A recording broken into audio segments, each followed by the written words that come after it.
AA football game featuring Pittsburgh versus Penn State.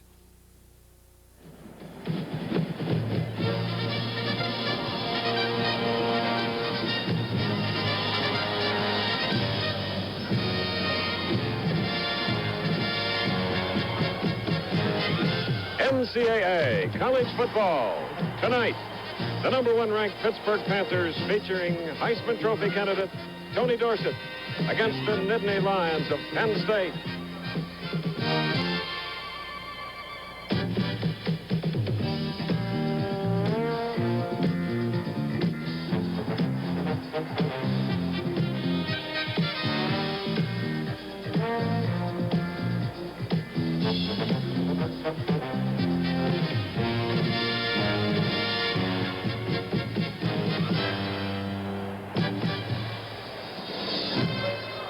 We're in western Pennsylvania for the Pittsburgh-Penn State game, the 76th meeting. Penn State has won the last 10 in a row. Pittsburgh #1. Three Rivers Stadium sold out for over a month. The weather unseasonably mild. However, we do now have a light rain, which is falling on the tartan turf here at the home of the world champion Pittsburgh Steelers. And the Panthers want to become the #1 team in college football, and here they are. First time in 39 years that they have been ranked #1 in the United States. They're averaging 33 points a game, coached by young Johnny Majors, who has created miracles here, the magic including Tony Dorsett. Joe Paterno's Penn State Nittany Lions, 7-3 on the year. Won their first game against Stanford, lost the next 3, and they are on a 6-game winning streak. And they hope to upset Pittsburgh tonight.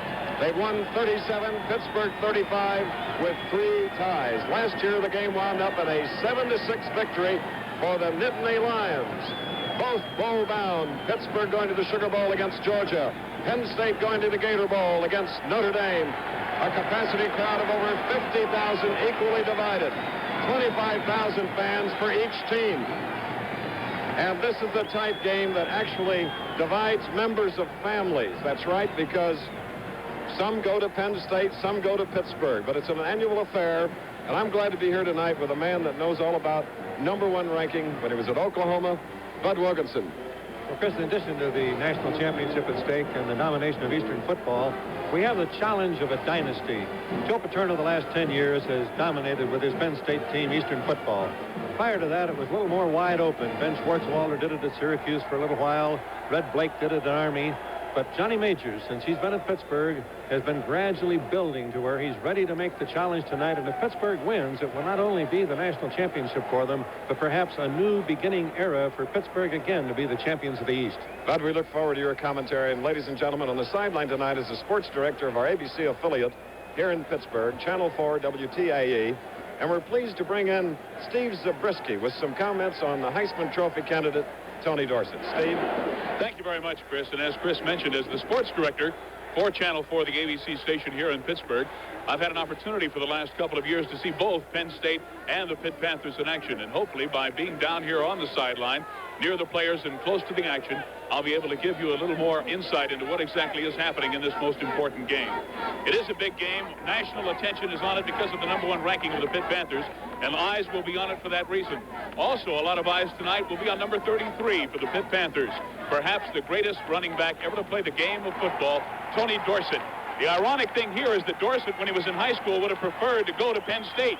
He felt, however, that they did not recruit him heavily enough, so he wound up with Johnny Majors at Pittsburgh, and consequently he became the greatest runner in college football. On this play, a typical Tony Dorsett run against Navy this year, Dorsett broke Archie Griffin's all-time career rushing record to be the greatest runner in football. He has a shot tonight, his final regular season game, at 18 career NCAA all-time records. He currently holds 9 NCAA records and 27 Pitt school offensive records.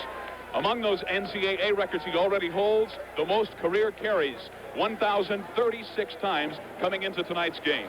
Also, the most career yardage, a whopping 5,858 yards, just 142 yards short of an almost unbelievable total of 6,000. And He's the only player in college football ever to rush for over 1,000 yards in 4 consecutive seasons. Tony Dorsett, a big story here tonight. Back to Chris Schenkel. This Pittsburgh Penn State primetime special at ABC Sports Exclusive is brought to you by Chevrolet and Chevrolet dealers who invite you to see and drive Chevrolet's totally new 6-passenger car, the new Chevrolet. By Texaco on behalf of independent Texaco retailers who are working to keep your trust by offering top quality tires. By Rolaids, when excess stomach acid causes heartburn, acid indigestion, Rolaids. It consumes 47 times its weight in excess stomach acid. And by Hager Slacks, mix and match with Hager Leisure Tops and new Hager Sports Coats. For a versatile wardrobe at reasonable prices, Hager, America's best-known name in slacks. The kickoff coming up here in Pittsburgh, Pennsylvania.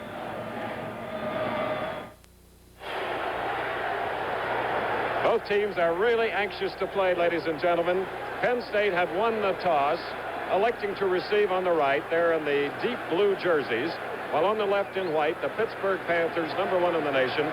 Pitt kicked off. Fortunately for all of us, it went out of bounds. So with a 5-yard penalty, Pittsburgh's Carson Long, one of the premier kickers in America, #5, will this time boot it from his own 35 instead of the 40. There you're looking at the specialty team, the kickoff team. A procedure penalty shown there by the referee, Paul Bertha, native of Pittsburgh, Pennsylvania. Now we look at Carson Long. It gives you some idea how really fired up they are when a kicker of that caliber kicks it out of bounds on the opening kickoff. There you see Carson teeing it up. He can set a few records of his own tonight. Pittsburgh with a very strong kicking game. In fact, both teams have fine punters. Holding his hand up.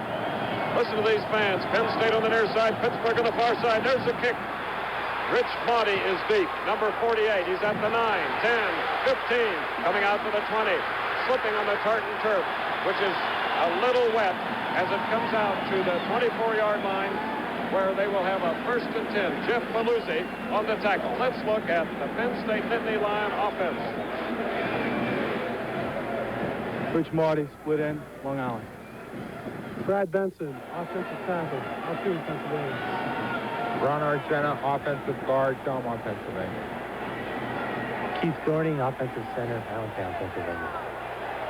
Dave Schwickery, offensive guard, Lindenhurst, Long Island. In the backfield, Chuck Facina is the quarterback. Number 1444 is Cephalon Torrey, 39. And number 29, Steve Geis, carried on the play from the 24, almost out to the 30.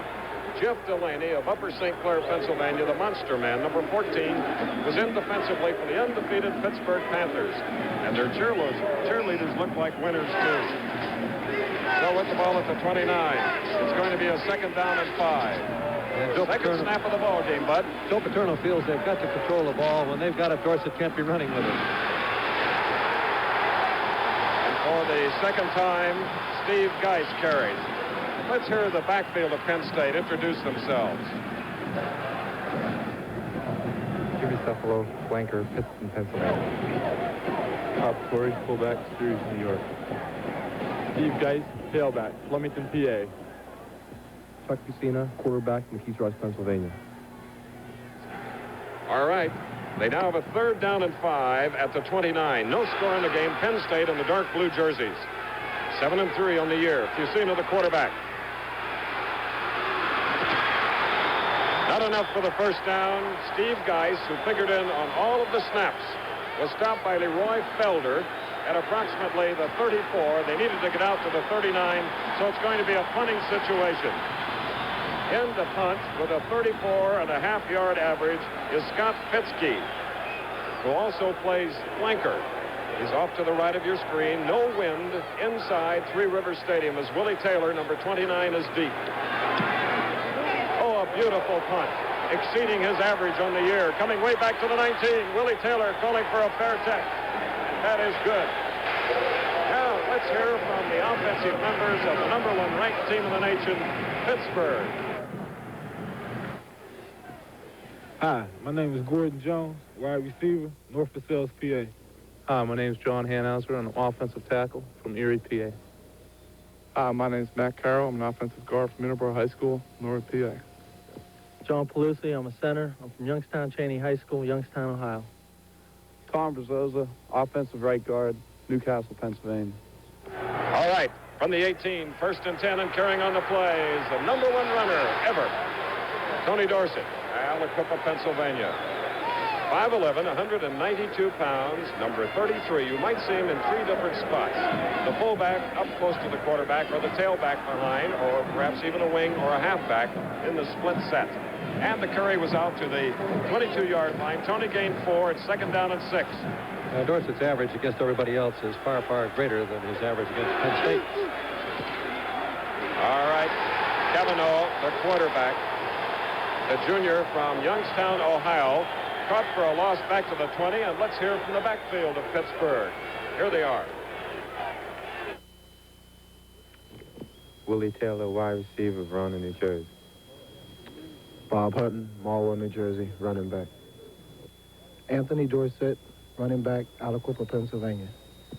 Matt Cavanaugh, quarterback, Youngstown, Ohio. All right, 3rd down and 8 for Pittsburgh. Cavanaugh, the keeper, the quarterback, coming out now to about the 26. They needed 8. It's short of a 1st down as Randy Sidler, number 75, in on the tackle for the Nittany Lion defense, always considered tough. Joe Paterno feels that the way to stop Dorsett is to keep him from going wide. They're going to gamble a little bit on his straight-ahead shots because they don't think they like to use him that much. They will try to keep him from getting the ball wide. Larry Swider is the punter, number 6 in the country with a 44.8 average, and was fielded by Rich Monty, number 48, at approximately the 31. A 39-yard punt. Let's take a break, and then we'll return to Pittsburgh.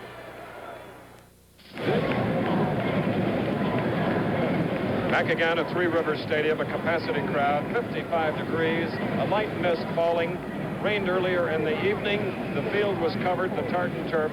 It's in good condition right now, but around 10 o'clock Eastern time, heavy rains are expected. 2nd time Penn State has had the ball. No score. 1st and 10 from their own 34.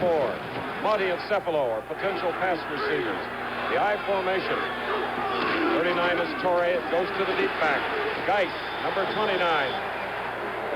And the very fluid and fast-moving lateral Pittsburgh defense forces him out of bounds. As we look at the defensive line, Wilimanowski, who played at Hopewell High School with Tony Dorsett, Parrish, Al Romano, an Outland Trophy candidate, Randy Holloway, a great sacker of the quarterback. Weatherington, along with Kramer and Delaney, are the linebackers. And Wilson Jury with 7 interceptions, number 31, in the backfield. As we now look at number 14, Busina, on a 2nd and 9. Incomplete. Covering on the play, Bob Jury, the person we said has 7 interceptions coming into the ball game. It was intended for number 21, Tom Donovan, so it brings up a 3rd down and 9 in a defensive struggle here with no score. We have 10 minutes and 55 seconds remaining in the first quarter, Bud. The Pittsburgh defense is basically a 5-2, but they change the alignment all of the time, and their basic scheme is to put defensive men opposite all the offensive men to give the linebackers, Kramer and Weatherington, absolute freedom of movement. 3rd down and 9 for Penn State from the 35. Completed pass to Mickey Schuler, the number 1 receiver for Penn State with 19 catches and 3 touchdowns. But it's a punting situation again. James Kramer in on the tackle at approximately the 44. Excuse me, Chris, rather unusual thing. The number 1 receiver for each team is the tight end. Schuler for Penn State and Corbett for Pittsburgh. Here's the punt. Again, a beauty. Willie Taylor is deep, and he is brought down where he caught the last punt from Penn State at the 18. The punt traveled 37 yards. There's the crowd, equally divided, 25,000 feet. We're back again at Three Rivers Stadium. 10 minutes and 17 seconds remaining in the first quarter. There is no score. Now each team with 2 possessions. Second series for Pittsburgh, number 1. And they're back at the 18 after the punt, 1st down. And Cavanaugh giving to number 33, Tony Dorsett. Dorsett for 2 or 3 yards, make it 3 out to the 21, where it'll be 2nd down and 7. Ron Crosby on the tackle. The Penn State defensive line, Banks, Patricio, Sidler, and Crosby, number 64, who just made the tackle. Those are the linebackers. Ollerman, Millen, Clark, and Hostetler. There are 2 freshmen in the linebacking core, Neil Hutton, Gary Petruski. So here we go now with a 2nd down and 8. And the Penn State defense containing Dorsett inside and outside. Bill Banks, 85, one of the tacklers for the Nittany Lions. Tony Dorsett, 5.7 average, 300 rushes coming into the game. He's a boy of amazing stamina. Carries the ball a great number of times. Seems to improve really as the game goes along. And also, he has that ability to sort of calm the defensive team. As they make a tackle for no gain, he always says, nice going, nice going. And then he builds up for the breakaway play. 3rd down and 6, and Kavanaugh fakes a pass, loses the handle. Tony Patricio was in to stop the quarterback at the 20 for a loss of 3. It is 4th down and 9 for the #1 ranked team in the country, Pittsburgh. Their last win over Penn State was in 1965 when Frank Clark kicked an 18-yard field goal with 1 second to go. Larry Slider's Pittsburgh punt is going deep at about the 32. Maudie has it, coming out to the 35, and he's dumped.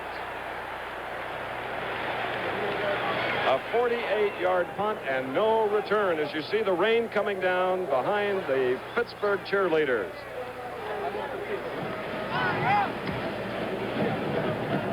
Tomorrow here on ABC Sports, you'll be treated to another NCAA football doubleheader. That's right, at 12:30 Eastern, 11:30 Central. Army-Navy from Philadelphia. Then from the Coliseum in Los Angeles, the Fighting Irish of Notre Dame against second-ranked Trojans of Southern California. More about that later. Right now, from the 35, 1st and 10 for Penn State. No score. Cucina. Out of bounds for a loss. And when you see that game tomorrow between Southern California and Notre Dame, you'll be seeing Notre Dame that will be playing the Penn State team in the Gator Bowl here on ABC. All right, a loss of 1 on the play. Back to the 34, where it'll be 2nd down and 11. In the backfield for Penn State, 46, Scott Fitzke, who is the punter. Number 39, Bob Torrey, the fullback, and the halfback is Steve Geis. Number 29, Cucina, 14, the quarterback, 2nd and 11. No score, 1st quarter.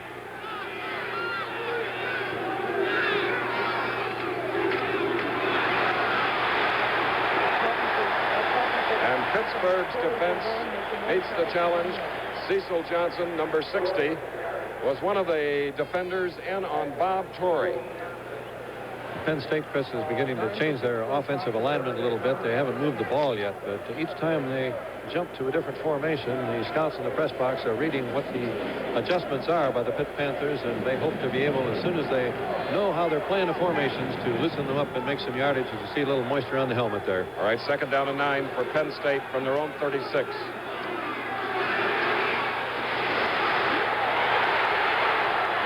Bob Torrey. And Torrey brings it out.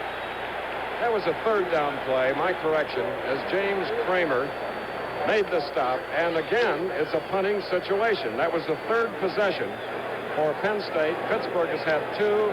Neither team has been able to go beyond either's 40-yard line. Scott Fitzke will do the punting, and deep is Taylor once more. Very, very high and very deep.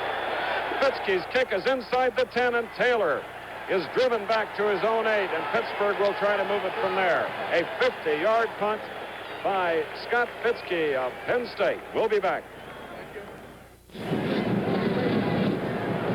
We're standing here with Lee Majors, the $6 million man of ABC, and a big Pitt football fan. You and John Majors have the same name, Lee. That's right, kissing cousins.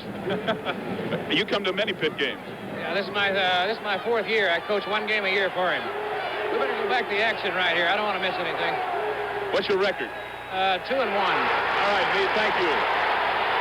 A great defensive play by Bill Banks, number 85, on Tony Dorsett. Minus yardage for Dorsett on the play. It moves the ball from the 8 back inside the 5 to the 4. 2nd down and 14. Dorsett now, 4 carries, 4 yards. Penn State defense obviously keying on him, but as Chris mentioned earlier, Dorsett will line up in every position in the Pittsburgh backfield. This time he's at right halfback in a severe set. 44, Bob Hutton carried. on the play, and Bill Banks in again on the tackle.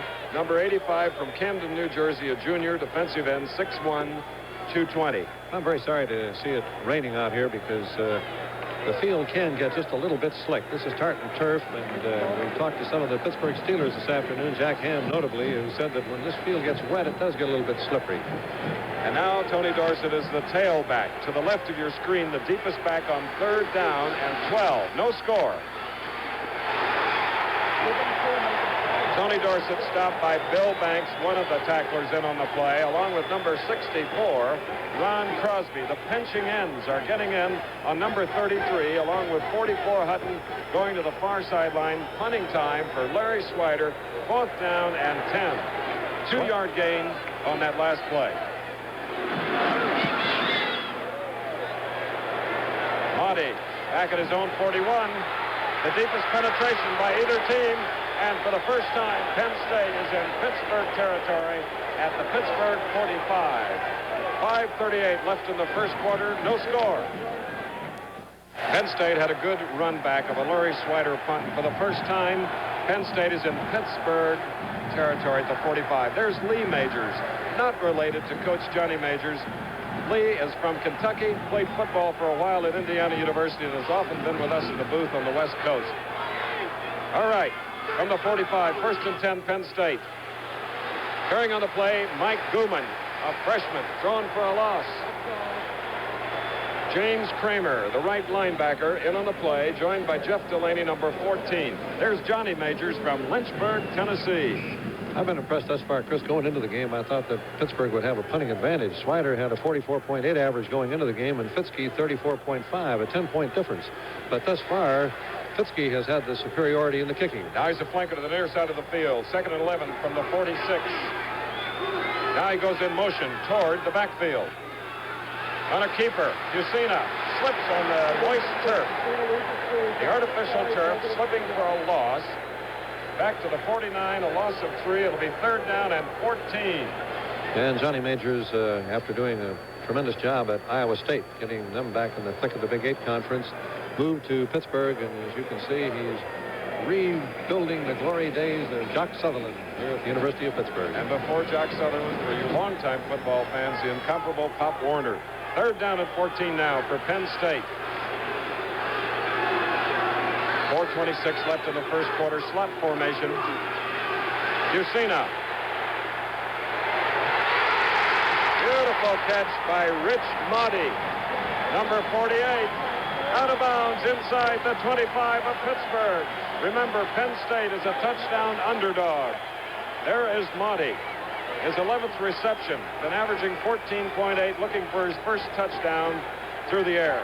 And Chuck Jusina has made the difference in this Penn State attack. He's thrown 80 times, completed 80 of 151, rather, for 53%. And his passing has geared up the attack. Like last week, the first down, Bud, late in the first quarter. Okay. Penn State's 24, Mike Gooman. Gooman for about 2 yards, back to the 20. Jeff Delaney, number 14, and Bob Jury, number 31. Gooman, 24. Another one of those great freshmen that Joe Paterno has been talking about. He says, I've got better young players than I've ever had at Penn State. And when you think back to some of the great ones that he has had, Capoletti, Lenny Moore, Frank O'Hara, some of those people, you got to believe these men can play. Mike Gooman carrying on the play, one of the many freshmen, as Bud Wilkinson said. And Joe Paterno, as usual, is showing us many formations, many offensive formations. Gooman of Bethlehem, Pennsylvania, 6'2½", 190 pounds. Joe Paterno there on the sideline. There he comes into view. Honorary Doctorate of Laws from his alma mater, Brown University, where he was a quarterback. His brother George was a fullback, coached by Rip Engel. Now it's 3rd down and 9 from the 21.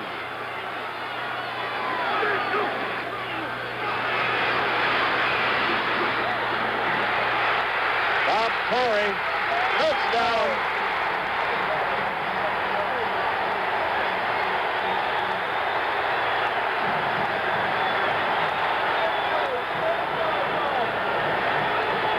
A little bit of a screen pass, Chris. They did a pretty good job of keeping leverage, but Torrey turned it up inside. Let's watch it again. Jusina dropping straight back, looking to the outside.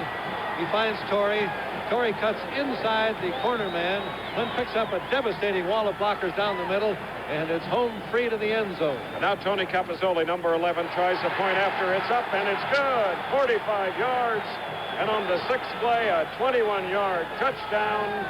Bob Torrey, the sophomore from Ceres, New York. 3 minutes and 1 second left in the first quarter. Now let's hear a comment or two from Coach Joe Paterno. The Pitt-Penn State game you're going to see on tonight is the kind of a game we've been hoping for in the East for a long, long time. We at Penn State have had things pretty much our own way for a long time, and then people like John Majors at Pitt and Jerry Claiborne at Maryland, Frank Burns at Rutgers, and Utica at Boston College and Welch at Navy. A lot of the people have come in, put together fine programs, are bright, energetic coaches, and we've got great football in the East now. And I think you're going to see a great football game tonight. I think Pitt's got an outstanding football team. They're the #1 ranked football team. We've got a young, upcoming football team that is anxious to take on this challenge of playing a great team. I think it's a great game. It's great for the East. It's great for intercollegiate football. And his own Matt Barr, a side-wheeling kick that is hard to field. It's going inside the 10. And number 44 of Pittsburgh, Bob Hutton, saves the day at the 1. So top-ranked Pittsburgh now will actually move it from the 2, the ball being spotted at the hash mark, and the pressure is put on them early with 2:59 to go in the first quarter. Penn State is in the lead, the underdog, 7-0. Looked like a curling stone sliding down there, Chris, the way it slithered, slipped, and just defied any kind of a proper bounce. No way that Pittsburgh ball handlers could get to it. They have only gotten to their own 26 thus far in the first quarter. And give it to Dorsett. Tony Dorsett carrying it for a yard or two. Number 33, who has to play hurt most of the year because he carries so often and is the target, the sitting or running target of all defensive players. Pitt has 11 yards rushing. Dorsett has 8 of those yards. 2:37 to go, first quarter. Penn State is in the lead, 7-0 to the far side. Willie Taylor, number 29. We have a second down and 8 from the 4. Bob Hutton, number 44, stopped by Randy Seidler. Number 64, Ron Crosby, in on the stop at approximately the 6. So we're going to have a third down and 6. So I mentioned earlier, Chris, Dorsett's one of those people that kind of lulls you to sleep. If there's no daylight, he doesn't really waste himself a great deal, but he's got that tremendous wide vision, and when there is daylight, he simply slats through there. He certainly is one that you never can overlook on any snap. Gordon Jones going out on a pass pattern. Here comes the pass to Gordon Jones. Jones has it. He's out of bounds. No, was he out of bounds? The official said yes. He is out of bounds at the Penn State 40. Gordon Jones. Beautiful throw by Matt Cavanaugh. Cavanaugh hit 47 of 76 passes for 62%. And the interesting thing to me, Chris, about Cavanaugh, he has thrown 1 interception this season. That means that you can throw the ball any place because he's not liable to put it up for grabs. What a speedster, Gordon Jones, who also returns kickoffs. Last year, he ranked 4th in the nation. And this time, he moved the ball from his own 6 to the Penn State 40. 54 yards, and now Pittsburgh is in much better field position. Dorsett is the deep back at the left of your screen. He gets the pitch. So very little avail, 3 yards perhaps. Neil Hutton of Mount Holly, New Jersey, and Randy Seidler of Danville, Pennsylvania, forced Dorsett, number 33, out of bounds. I like to watch him, Chris, even when there's no daylight for him to run. He sees everything. He floats in there. He's always in a good hitting position, very well protected, and he's just getting his feel of things now, and he's talking to the Penn State people about you people are stopping me awfully well, and to get some lull to sleep, it'll be look out. There's a man that's had 3 perfect seasons, Joe Paterno, Coach of the Year in 1968. Pittsburgh, 2nd and 7 from the 37. Cavanaugh, Jones is out. Jones, the pass was short because the rush was tremendous. Number 75, Randy Seidler, put the rush on Matt Cavanaugh, the junior quarterback from Youngstown, Ohio. So it'll be a third down and 7. The ball at the Penn State 37. The Nittany Lions lead 7-0. If you just joined us, A few minutes ago, they went 45 yards, and on the 6th play, a 21-yard touchdown pass, Ducina to Bob Torrey. Gordon Jones and Willie Taylor set away from the line on a 3rd and 7. Cavanaugh wants to hit one of them. The best pass defense in the world is a rush. Joe DeAngie, number 97, in on the play. A disappointed Matt Cavanaugh, but here is a procedure penalty against Pittsburgh. Excellent rush that time by Penn State, Chris. However, I think Cavanaugh will begin to read that, and he'll begin to drop it off short when they bring the extra men up to put on the 6- and 7-man rush as they did on the previous play. Of course, the penalty declined, bringing up a 4th down and 12, and Larry Swider now doesn't have as much field to work with. Walt Brown snaps the ball to Swider.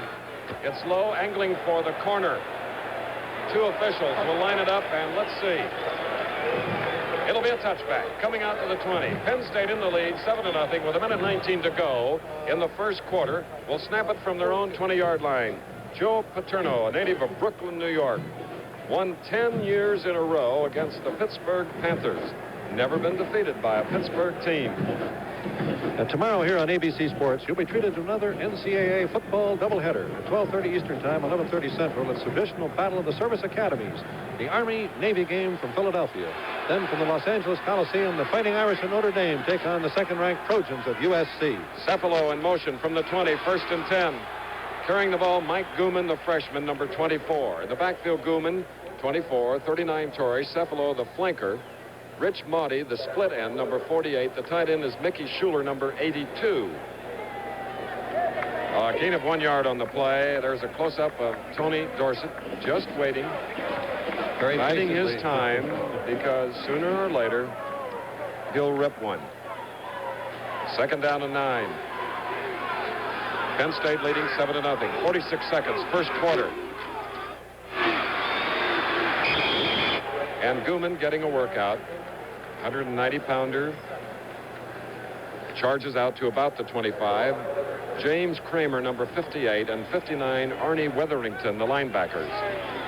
Take a look at Anthony Dorsett as a youngster at 7 years of age, son of Myrtle and Wes Dorsett. Recently, Tony says we should pronounce his name Dorsett. However, too many people know it the other way, Chris. It's a hard time to change it. Too late. His parents know it, Dorsett. 3rd and 5 now for Penn State. Ducina. Mike Gooman, the intended receiver, and again, it'll be punting time for the Nittany Lions, who lead 7-0 with only 2 seconds left on the Three Rivers Stadium clock. Penn State is going against a very experienced 5-man defensive line and linebackers. 6 of the Pittsburgh front 7, if you want to call them that, are seniors, and one of them is a junior. Holloway, their right tackle. Scott Fitzke to kick. He's from Red Lion, Pennsylvania. And exceeding his average on each kick as Willie Taylor looks at it. The 35 tries to break away, but number 85. Bill Banks in on the tackle for the Nittany Lions. He is that great defensive end for the Nittany Lion defense. The quarter is ended here. Penn State surprising leading Pittsburgh 7-0, but the referee, Paul Bertha, flagged down. It looked like a clipping penalty, but an unusual signal. Yeah, he kind of hit in the front of his knee. The leg. I think it was tripping, Chris. We'll be back, but first, let's hear from one of our sponsors that makes this telecast possible from Pittsburgh, Pennsylvania. Untied Pittsburgh, a clipping call, a dead ball foul, will have them move the ball from their own 18. It's one of the worst penalties you can get, Chris, because you start 1st and 25 instead of 1st and 10. Yes. If the clipping occurs while the ball's in play, then it's 1st and 10, and dead ball clip, it just really puts you in tough shape. All right. Matt Cavanaugh, the quarterback. Dorsett, the deep back. Cavanaugh, a keeper. Cavanaugh from the 18 out to about the 23. Ron Crosby, number 64, in on the tackle. First quarter statistics, Bud Wilkinson. And they're very, very close. 65 total yards to 74. Time of possession, 8:03 to 6:57, and that's the one that Joe Paterno's looking at. If they can keep possession of the ball the majority of the game, he thinks they've got an awfully good shot at it. right. Second down and long yardage because of that foul. Jones and Taylor set away. Good faking by Dorsett as Joe DeAnge and Randy Seidler are in on number 12, Matt Cavanaugh. And from the 24, the ball will come back to the 23, where it'll be a third down and approximately 20. Matt Cavanaugh. Youngstown, Ohio. He has rushed the ball for 345 yards, scored 4 touchdowns this year. He is 1 of 5 on third down conversions. Here's a big one. To no avail. Tony Patricio and Randy Seidler in on the tackle, and the big loss, and the Panthers can get nowhere. They call that a 4-4 defense, but the way Joe Paterno mixes it up, it's 4-4 sometimes, it's 7-1 sometimes. It just keeps pouring in, and they've guessed right every time they've blitzed. 4th and 27. Swider's kick. Fair catch call for by Rich Monty. A 47-yard punt by Swider. And now Penn State, better than average field position at their own 38. First down.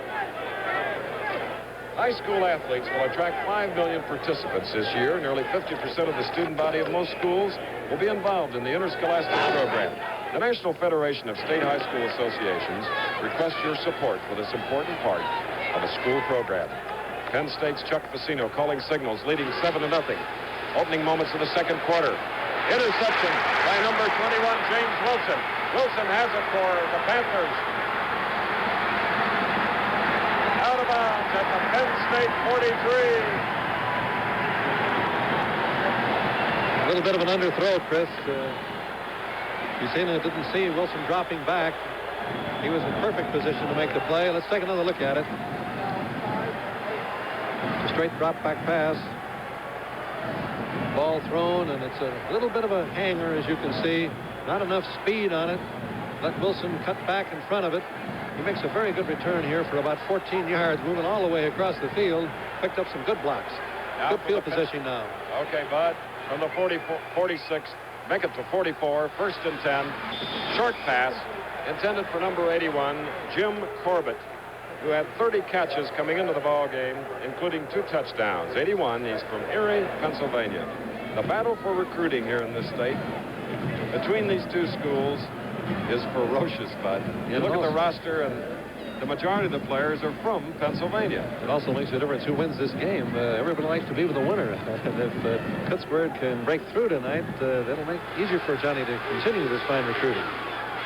Cavanaugh of Pittsburgh.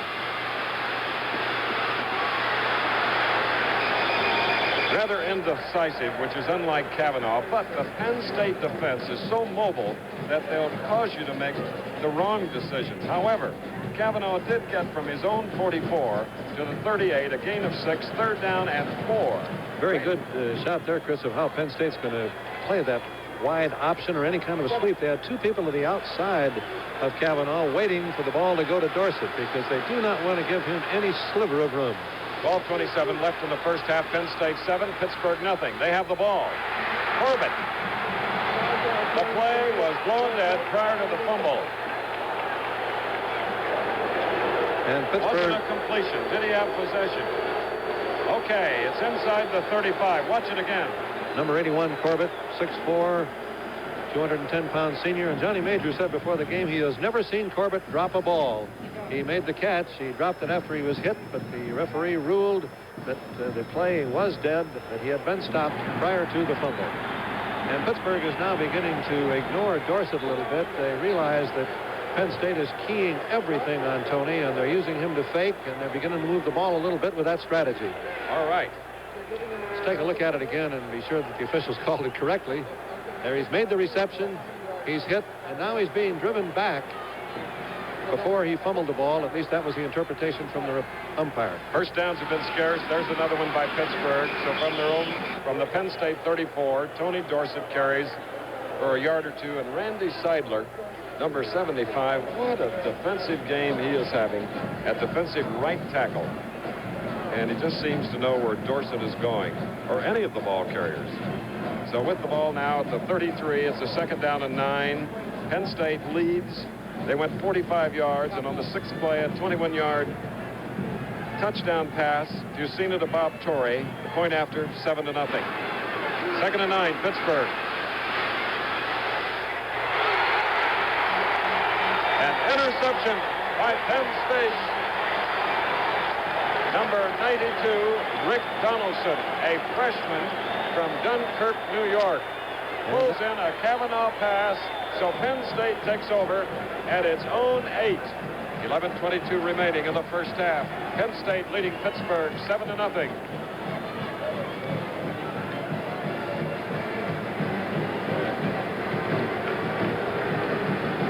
I think you can gather the intensity of the sellout crowd, equally divided, 25,000 for each school. Up here in our broadcasting booth, high above Three Rivers Stadium. It's tremendous. And they traded interceptions, Chris, with the same kind of throws. On that ball, Kavanaugh simply didn't drill it quite hard enough. Donaldson is only a freshman, as you pointed out. And you see him here turning on great speed. Ball just a little bit underthrown, floated just a little bit. Donaldson coming back in front of the play to make a key interception, so the two teams have traded interceptions. Now field position that will test the mettle of the Penn State offense. Matt Suey and his brother Larry Suey are in the backfield, 32 and 35 from the 8. Fusina, the quarterback.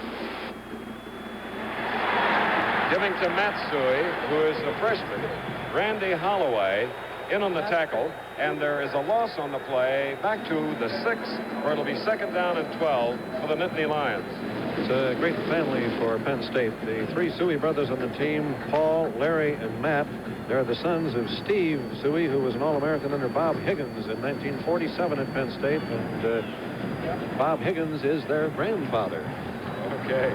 2nd down and 12 from the 6. Fusina trying to get the band over in the far corner to knock it off. At least it's the right band, Chris. It was the Pittsburgh band playing against the Penn State quarterback. Get this.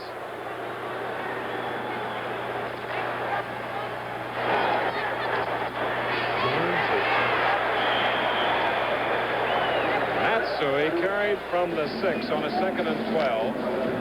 Thus far, Pittsburgh has 19 total rushing yards. Penn State, with that carry out to approximately the 9, has 11.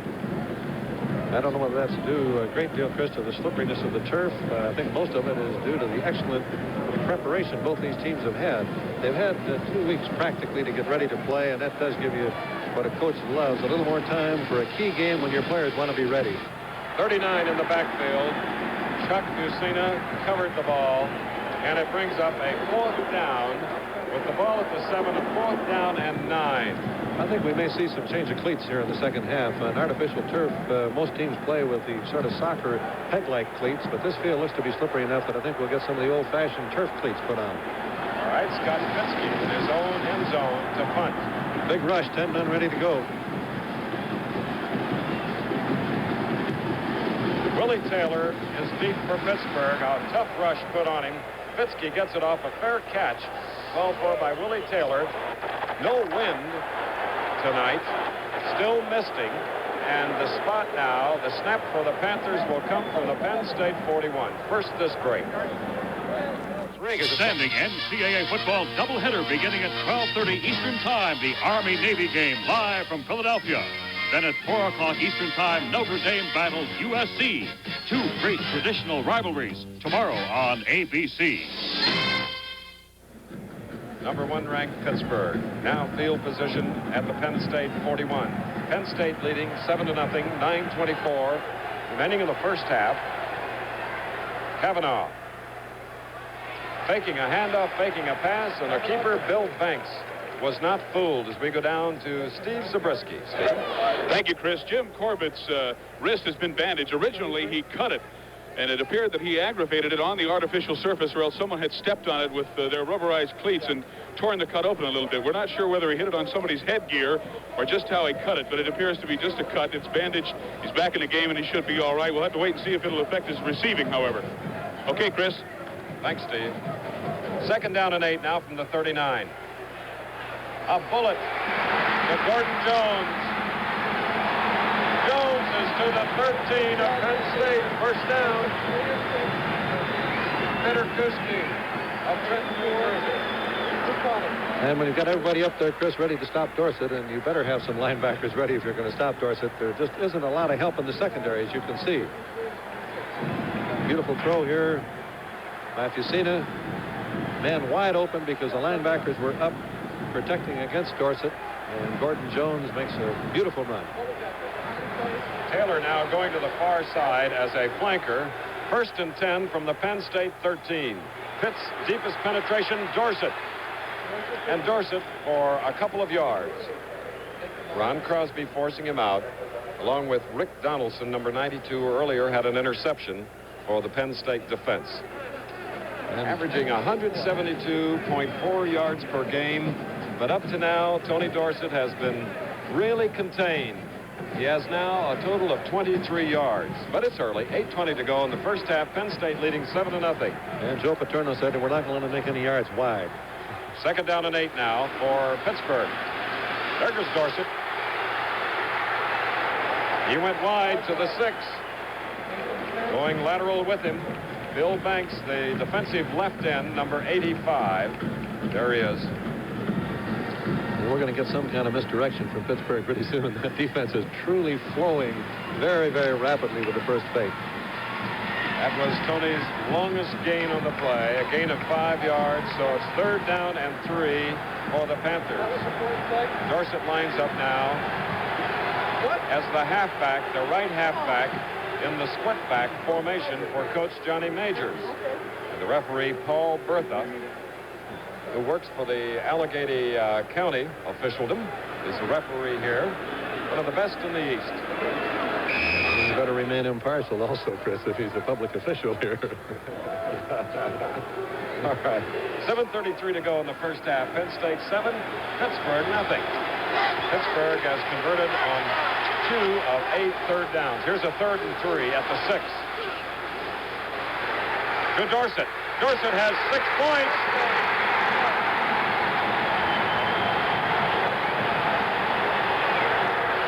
His teammates love him. His 20th rushing touchdown of the year. He has 1 touchdown by way of the pass. Watch his moves. And a very good play here by Kavanaugh. He held the ball, slowed up just enough to let Dorsett get far enough ahead of him that when the ball was tossed out, his superior speed made it. A little bit of a slow up right there. You can see the toss, and there's that great speed turning it on inside the flag for the score. And again, field position. Penn State scored from the Pittsburgh 45 on the 6th play.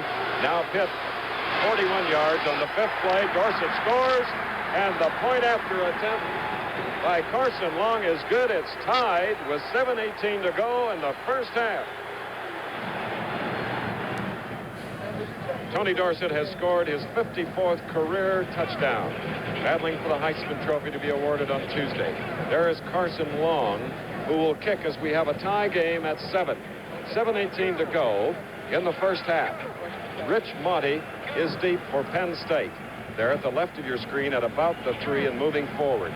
Scott Fitzke, who is the punter and a flanker, is to the near side of the field, and Tom Donovan, an end, is to the opposite side. Carson Long has teed it up on the far hash mark. No wind affecting the kicks. It is still misting here. Monty has it. The 13 coming out to about the 20, and look at the dive for the ball. A fumble. Pittsburgh recovers. Number 7 coming up with the ball, Ralph Still. You saw him hold it high over his head. Watch Monty now at the 13 coming forward. The hits were hard. Long hung that ball up in the air, Chris, for maybe 6 or 7 seconds. It wasn't a deep kick down, only about the 15-yard line, but that gives you that excellent, excellent coverage. Pittsburgh now has the ball on the 20. Their last 3 exchanges, they've got it on the 44, the 40, and now the 20 of Penn State. The old bugaboos, the mistakes. Now at the 20, Pittsburgh. Kavanaugh, though he hurt his hand, is in at quarterback. And oh, how quickly Dorsett moves to about the 17 as we go to the sideline at Steve Zabriskie. Matt Kavanaugh, the Pitt quarterback, has injured the little finger on his left hand. It is not his throwing hand. They don't think it's dislocated. They taped the two together, the one next to it and the little finger on his left hand, and then they had him soaking his finger in a bag of ice, and then that fumble happened, and he had to go right back out on the field. It shouldn't be any problem, however. Chris? Second down and 6 from the 16. Dorsett. Dorsett with a slight straight arm on number 26, Neil Hutton of Mount Holly, New Jersey, a junior. When he saw it wouldn't work, he just goes out of bounds. Dorsett, who before that carry, that was his 13th carry, by the way. From the 16, the ball gets to the 12, so he now has 35 yards and 1 touchdown. That last play gave you some idea, though, why Dorsett has the tremendous statistics and why he's the leading candidate for the Heisman Trophy. He's running about 3/4 speed when everybody else is running full speed. And then he can turn on another 25%. 3rd and 2 for the Panthers. He took a step and a half, and number 53, Kurt Allerman, the senior linebacker, made a beautiful defensive play back at the 14. It's 4th down and 4. Let's see if Carson Long comes into the lineup. Allerman had been an outside linebacker for Penn State. Prior to this game, they moved him to the inside because Joe Paterno was concerned about having 3 freshmen inside. Carson Long will try it from the 21 plus the 10 of the end zone on an angle, 31 yards. One of the all-time great college kickers. It's long enough. It's up, and it's no good. So, 5:53 remaining in the first half. The score is still Pittsburgh 7, Penn State 7. Here is a replay of a 31-yard field goal attempt by Carson Long. And you can take a look at it. Camera angles are sometimes deceiving, but you see a little cheering from Carson Long, and the officials now are checking it out. It was very, very close, but the officials are looking at it from all angles, not from a camera angle, and they said it was wide. And they have the final say. Yes, it does not make any difference. That's right. 5:53 to go in the first half. You just joined us. Penn State scored in the first quarter, 45 yards on the 6th play, a 21-yard touchdown. Torrey, pass thrown by Fusina. Dorsett scored for Pittsburgh to tie it up. Now from the 20, Penn State. Steve Geis carries on the play. Another Steve is on the sideline, Mr. Zabriskie of Pittsburgh. Thank you, Chris. Carson Long, as many of you may remember who saw this game last year here in Three Rivers Stadium, was kind of the GOAT. He missed 3 fourth-quarter field goals that would have given Pitt the win over Penn State. They lost that game to the Nittany Lions 7-6. Tonight, Carson Long hits his first attempt, and that built up confidence right there. Could be a big difference as we get later in the game. Chris? So now with the ball at the 24, it's a 2nd down and 6 for Penn State. Slot formation to the far side. Practically a double wing formation, and Bob Torrey, who scored the Penn State touchdown, carries on the play, and Ernie Wetherington, number 59 of Miami, Florida, made the stop. And let's see the forward progress to the 28. Gain of 4. It'll be 3rd down and 2. I've got to feel, Chris, that the percentages work out for a field goal kicker as good as Long. He's an all-time scorer as a kicker in NCAA history. He's an excellent, excellent player. Give it another shot. I got to believe he'll put it through there. Time has been called down on the field. Penn State has 20 yards rushing on 16 plays, but what counts is a 21-yard pass play for their touchdown as we look at Johnny Majors in his 4th year here at the University of Pittsburgh. Brought them from losers to winners. Let's hear what he has to say. We inherited a football program that had really learned to accept defeat as a way of life, and that our players and the fans and everybody else, I think, accepted it, and we're learning to lose. And the first thing we try to do is instill into our people not to learn to lose or to accept losing as a way of life, to learn to play like winners and to play with pride and enthusiasm regardless how bad you looked or how bad you were. Then you could get better. We recruited a good bunch of freshmen to go along and mix in with the senior holdovers and juniors who were hungry and were tired of being embarrassed. This group of people molded into a group who at one time maybe cared little for each other individually or collectively, to a group now who really loves each other, as corny as it may sound, and respects each other as a team first and individual second. Johnny Majors, an All-American at Tennessee in 1956, 2nd in the Heisman Trophy voting that year, 2nd to Paul Horniman. Now it's a 3rd down and 2 for Penn State at the 28. Scores tied, 7. beautiful run by Steve Geis. It's kind of a play that beat Pittsburgh last year when it's third down short, Chris. You go into some kind of a goal line defense, and if they pop one, it may go all the way, which is how Penn State put their 6 points on the board, and the successful point after made the 7-6 win for them. Penn State won their last 6 games, beating Stanford first, then losing to Ohio State, Iowa, and to Kentucky. Boy, how they've come back. And are they improved from the 35 first down? Steve Geis again. Steve brings it out to his own 44 for a 9-yard gain, and Jeff Delaney on the tackle. What you mentioned a moment ago, Chris, to me, I think people have talked for years about what a great coach Joe Paterno is. When you win 1 and then you lose 3, you can see everything sort of just draining out on you, but he had the courage as a coach and with his staff to put the new young players in, and this team has truly come to life. He has only 4 seniors on the offensive team, 2 seniors on the defense, so look out in the future. On a 2nd and 1, Bob Torrey, who scored the Penn State touchdown on a pass from Fusina, carried. Dorsett scored the Pittsburgh touchdown on a beautiful move of 6 yards to the outside, and now with the ball at the 44, it's going to be a 3rd down and 1. Fireman's Fund flashback at halftime. Highlights of the Nebraska-Oklahoma game. What a game. The Sooners coming from behind to win it 20-17. Boomer Sooner, Bud Wilkinson. On that last drive, they haven't thrown a pass, Chris. Came back with one of Bob Zupke's old flea flickers to win the game. Penn State needs a yard.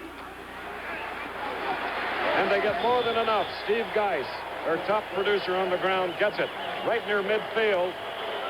So Penn State keeps the drive alive. On the clock, 3 minutes remaining in the first half. The score is tied at 7. Geis now 33 yards in 7 carries. The Penn State offense is beginning to pick up a little bit of momentum. They were unable to move the ball at all on the ground in the first quarter. They did very effective throwing. Fusina is an excellent passer, but now they're beginning to put it together on the ground. Donovan 21, Cepolo 34 on a 1st and 10 from the midfield stripe. Fusina looking at both. They're down. Out they go, and pass over the head of 44, Cepolo. Bob Jury covering. Here again, Steve Zabriskie. Franco Harris of the Pittsburgh Steelers, one of the great running backs in Penn State history. Franco, you played at a couple of these games. You enjoying it? Yes, I am, Steve, very much. You know, like, the only time I was playing, it wasn't such a really big ordeal to play Pitt, you know, because we used to beat them pretty bad, but now Pitt being number 1 and Penn State being the underdog, hey, it's quite a thrill. You can tell by just being here in the stadium. Thanks a lot, Franco. Let's go back up to Chris. Fusina 5 of 9 passing, gives to Geis. Geis gets to the Pittsburgh 40. Very, very close to another first down. Fusina 5 of 9, 64 yards and a touchdown. And great execution and blocking on the draw play. 2nd down and 10. The Panthers expecting to pass. Good call. Great execution. Geis scored a 29-yard touchdown last year. 8 minutes remaining in the 4th quarter. And with the point after was a margin of victory for Penn State. 3rd down and 1. Fusina wants it all. Gets it out here to number 82, Mickey Schuler, his tight end. 1st down for the Nittany Lions. They're at the Pittsburgh 33. Fusina's a very cool operator back there. I think that Schuler was his number 2 receiver as we see him coming back. Fake inside the Geis. He's rolling to his left. He turns, sets, he's rushed. And when the pressure's on him, he just put it right in there. Schuler turned, made the nice reception. He's from McKees Rocks, Pennsylvania, handing off to number 39, Bob Torrey. McKees Rocks, Pennsylvania, also the hometown of other Penn State quarterbacks, Huffnagel, Burkhardt. Joe Paterno felt that they could move the ball against this Pittsburgh defense. Even though Pitt is ranked number 1 in the country, they felt quite solidly that after they knew where they were, that they could get off the line of scrimmage, move the ball effectively. With the ball now at the 30, it'll be a 2nd down and 7 with 1:38 remaining in the first half. Pittsburgh 7, Penn State 7. Pittsburgh favored by about a touchdown here in their final regular season game. Bud, what's happening Monday night? Well, this Monday night on ABC's NFL Monday Night Football, the Minnesota Vikings will be in Candlestick Park to play the San Francisco 49ers. Last weekend, the Vikings clinched their 8th Central Division title in 9 years. The Vikings' fortunes, of course, will be guided by quarterback Fran Tarkington, who holds nearly all of the NFL's career passing records. The 49ers have a somewhat younger quarterback, but well-known Jim Plunkett, the 1970 Heisman Trophy winner who's done pretty well in his 6 years in the NFL. For the 5th week in a row, ABC Sports gives you a look at a divisional leader. The Minnesota Vikings play the San Francisco 49ers on NFL Monday Night Football at 9 o'clock Eastern Time, 8 Central, over most of these ABC stations. Well, there they are. Well, there you have it. That's the passing of the guard, too. Mr. Nixon. Second down to the 7. It's not Halloween. From the 30 now, time running out in the first half, the 30 of Pittsburgh. Oh, the reverse. Tom Donovan throwing. And intercepted by Jeff Delaney. Excellent defensive play. They had all the razzle-dazzle you can have, Chris, but the Pittsburgh defense was cool back there. Had 2 men on the ball. It was a little bit underthrown. That cuts them off the hook and prevents the field goal. The second interception on Penn State, and with the ball at the 8, the Panthers have 1:29 to try to break the 7-7 tie. The 76th renewal of a rivalry that began in 1893. And for the 3rd year, this has been a Pennsylvania spectacular here at Three Rivers Stadium. We've been here all 3 years, and these games have been something. Number 12, in at quarterback, Tom Usick. He was out of bounds, Chris. Good reception, but Jones, the field wasn't quite wide enough for him. This is the first time that Tom Usick has, correction, Kavanaugh is the quarterback. My error. And he does hang it out there very well.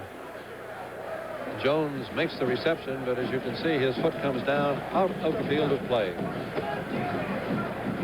Time left 1:22 here in the first half. The score tied 7-7. Taylor 29 to the far side.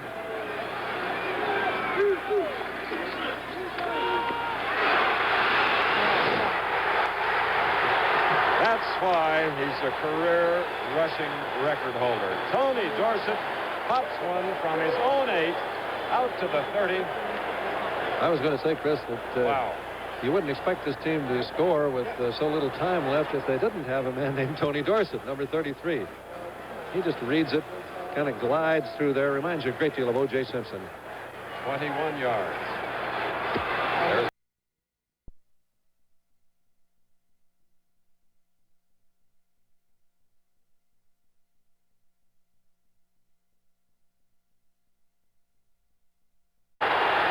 you will have to say that the Panthers, ranked number 1, are an exciting team to watch. A variety of plays coming right back down the middle, and they are at the Penn State 43, first down, 52 seconds left in the first half. And Kavanaugh is a cool customer. He was rushed. He rolled out. He hit Jones on a crossing pattern. Jones made the reception, and he's a fine runner. He picked up good extra yardage. 28 yards on the play. Gordon Jones, a sophomore from North Versailles, Pennsylvania. And there are 52 seconds on the clock. We believe that Pittsburgh has 2 timeouts remaining, so that will give them, I think, ample time at least to get the field goal range. Kavanaugh now has thrown 8 times, completing 4 for 112 yards. The Pittsburgh touchdown was scored by Tony Dorsett on a 6-yard outside run. Penn State's touchdown was a 21-yard combination Fusina to Bob Torrey, thus the 7-7 tie. Jones has 3 catches for 107 yards. And this is the type of situation that puts the pressure on young freshmen. Penn State has 3 freshmen playing linebacker for them. Number 92, Donaldson, number 54, Clark, and number 60, Millen. 52 seconds remaining in the first half, that is. Jones 24, Taylor 29, left and right. Dorsett and Hutton are the setbacks. Kavanaugh. Out goes Jones, flying. He had beaten the defender, Neil Hutton, number 26. The pass was long. Kavanaugh proved to us that he could throw at least 53 yards. Wow. Second down and 10. Clock stopped. 47 seconds left in the first half. Kavanaugh's statistics, just to repeat them one more time, he was hitting 62% of his passes going into this game, had thrown only one interception this season, but he did throw another one in this game. The outcome of this game annually is for bragging rights by either Penn State or Pittsburgh. And they can brag a little bit, Chris, maybe about a national championship, too. And certainly supremacy in the East among the independents. Jones and Taylor, potential receivers. It goes to Dorsett, who breaks one, but loses a yard. Tony Patricio, number 99, Levittown, Pennsylvania, and Bill Banks, 85, of Camden, New Jersey, on the tackle at the 44. Third down and 11. 40 seconds left on the clock here at Three Rivers Stadium, home of the Steelers and the Pirates. And once a year, the spot for this game, Penn State and Pittsburgh. This year, Pittsburgh Panthers are the visiting team. They alternate, of course. Penn State has done a great job of defending anything that's straight ahead, Chris. The misdirection plays and the crossing patterns have been the key ways for Pittsburgh to move the ball against the Nittany Lions. It's been a big week of football on ABC. 2 more tomorrow. Army-Navy at 12:30, followed by Notre Dame, Southern California. The Trojans ranked number 2. Now, third down 11. Score tied, Kavanaugh. Taylor diving forward. He receives it at approximately the 33. Bill Crummy covering defensively. So that, let's see if there was enough for a first down. It was a third down and 11. It's very, very close. A measurement called for. Yeah, that's a gratuitous timeout for Pittsburgh. The referee kills the clock for them here. That'll give them time to go back in the huddle, get settled, and then come up. I don't think that they have called their third timeout. All right, the head linesman and his crew, Clifford Fair, former basketball official, retired from that, longtime football official. These are the Pittsburgh Panther assistant coaches off to our right, but they're busy throughout the game. That's the brain trust. One of the worst places to see a football game is where the head coach stands down on the sidelines because your perceptions are all wrong. The staff up above in the press box can really key the movements of the players. Fourth down and less than the length of a football. We have 25 seconds left in the first half. The score tied at 7. Penn State scored in the first quarter. Pittsburgh, and there on a keeper, Kavanaugh gets the first down. 20 seconds on the clock here at Three Rivers Stadium in the first half. Time called by the Pittsburgh Panthers, unbeaten and untied. First time since 1937.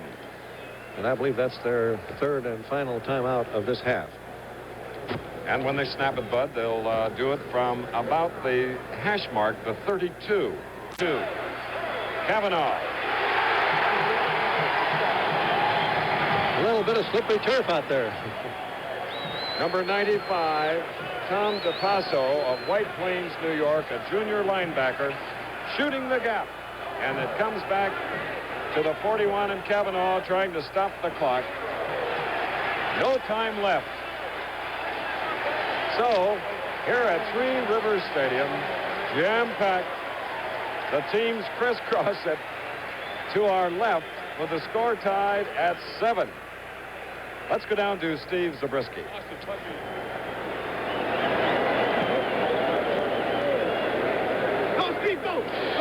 John Majors, anything surprise you the first half?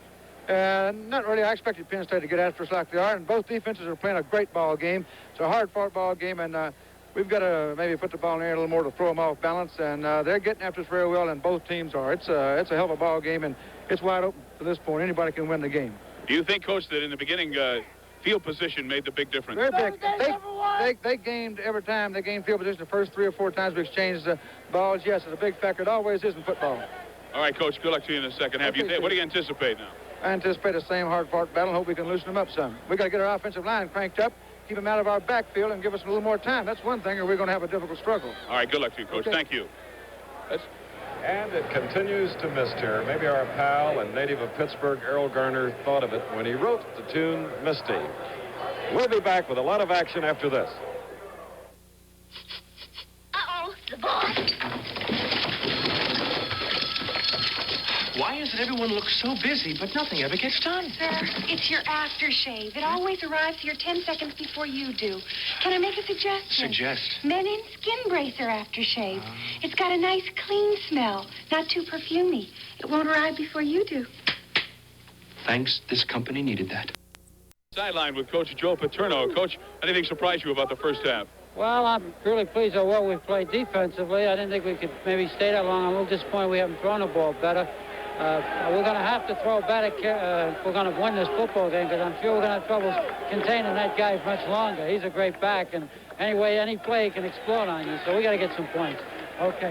Coach, what about the field position in the first half? You think that was a surprise with their kicking game? Well, I was pleased with our kicking. Okay, Coach Paterno with his players on the sideline getting ready. They're happy about getting ready for the second half, and they're happy to be tied here 7-7 with Pittsburgh. Penn State said that they didn't think of themselves as being the underdog in this game, and they're proving that perhaps they are not. Let's go upstairs to Chris and Bud.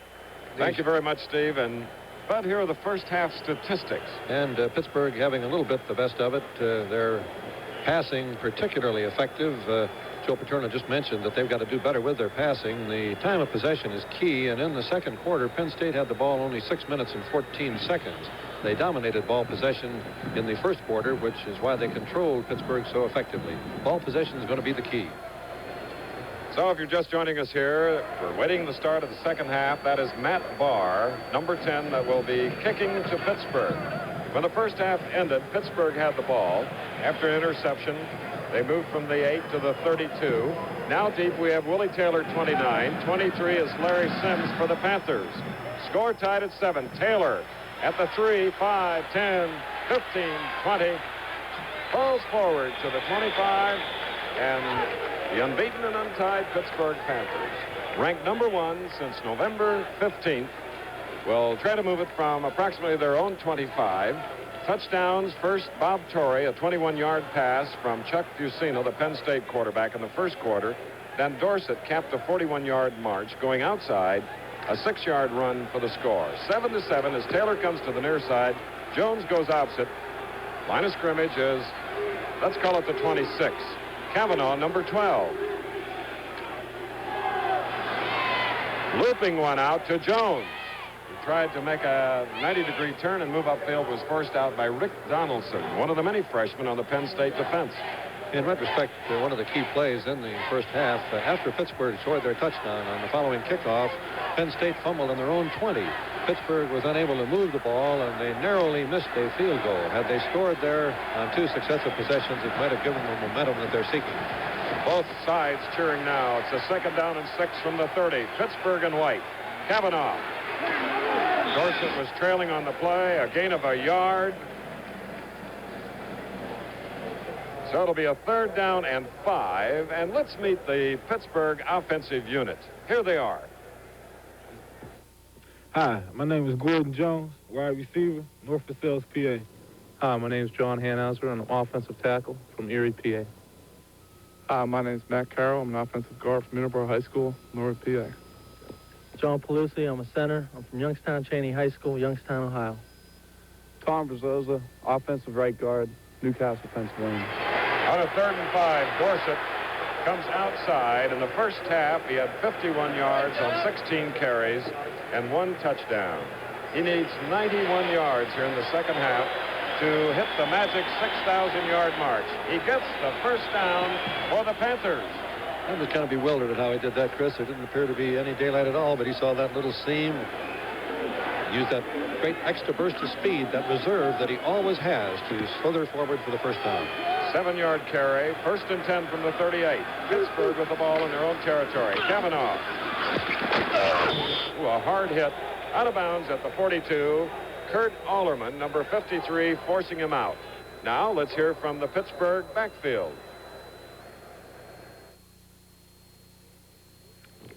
Willie Taylor, wide receiver, Verona, New Jersey. Bob Hutton, Marlboro, New Jersey, running back. Anthony Dorsett, running back, Aliquippa, Pennsylvania. Matt Kavanaugh, quarterback, Youngstown, Ohio.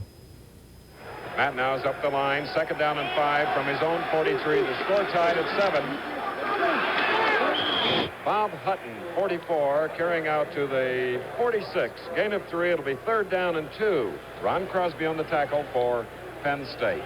7-7 the score, 13:48 remaining in the 3rd quarter. And Johnny Majors has had Dorsett lined up at 4 different positions in the backfield thus far. He's at either halfback in the veer. He took 1 snap from the fullback position in the I, and then several from the tailback position in the I formation. They try to hide him a little bit, but Penn State has found him effectively thus far. Pittsburgh, 3rd and 2. Kavanaugh.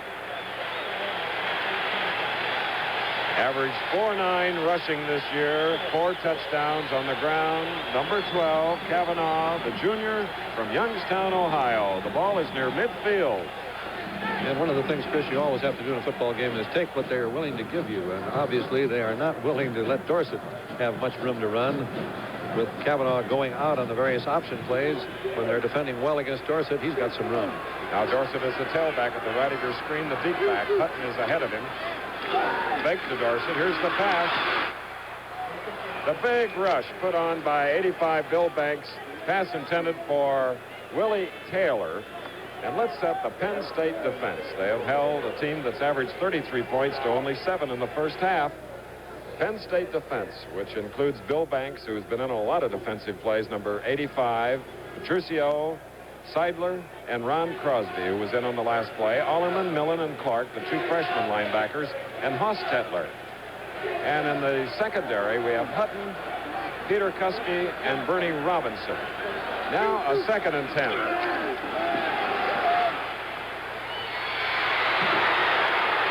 Jim Corbett, who his coach often said never drops the ball, showed us his great hands. I didn't believe Johnny Majors when he told me that he's never seen Jim Corbett drop a ball. This gives you some idea that he was telling the truth. He kind of makes the fake block there, screens his man, number 85, Banks. The ball appeared to be overthrown. He went up, bounced it off his hands, made a great reception, and now it's 3rd down and about 2. Kavanaugh now completed 7 of 14, 134 yards. Timeout has been taken by the top-ranked Pittsburgh Panthers here in Pennsylvania. We're going to take a break and then back to more action. Don't go away. A dry ball is very important. Here's a little thing that Tom Brennan is using behind the Penn State bench to keep the balls dry. Puts it in, looks like a rotisserie. Little electric heat, and the ball goes around and around like a dryer and keeps it dry. Back to you, Chris. Okay. 3rd and 3 for Kavanaugh. First down to Corbett. And the Panthers now have come from their own 26. They have moved to the 35 of Penn State. First down. Good pressure again, but Kavanaugh throws it beautifully. Taylor had driven the corner man back. Corbett came out in front of the corner man, was hit hard as he made the reception, but once again, as we see him, those sure hands. Taylor down the field, driving the corner man back. Linebackers not able to get out there quite fast enough. That was DePasso chasing him. First down, Pittsburgh. As Johnny Majors said at the end of the first half, they'd have to pass more. Hutton keeps it on the ground on a first down play for 5 hard-earned yards. 85, Banks. 97, Joe DeAngie. And on the tackle, so it'll be a 2nd and 5 here in the 3rd quarter. 11:55 remaining. The score is tied 7-7. And this is what Joe Paterno did not believe Pittsburgh could do. He said they're a big play team. If we can keep from making the big play, I don't think they can march too effectively against us. Now on the split backs, Dorsett to the far side. Kavanaugh on a keeper. Trailing is Dorsett. Here he is. No chance. The flip was high. Rick Donaldson, 92, the freshman from Dunkirk, New York, along with Ron Crosby in on Tony Dorsett. And he's lulling everybody to sleep as he wanders back to the huddle looking like he's very tired, but he's got great stamina. When that ball moves, he moves. Syracuse player, and later with the Browns in Cleveland used to do that, Jimmy Brown. And then look out. And most of the good ones do, Chris.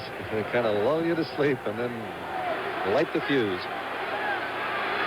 All right, a loss of 2. 3rd down and 7. Kavanaugh. Interception. Penn State takes over at its own 20.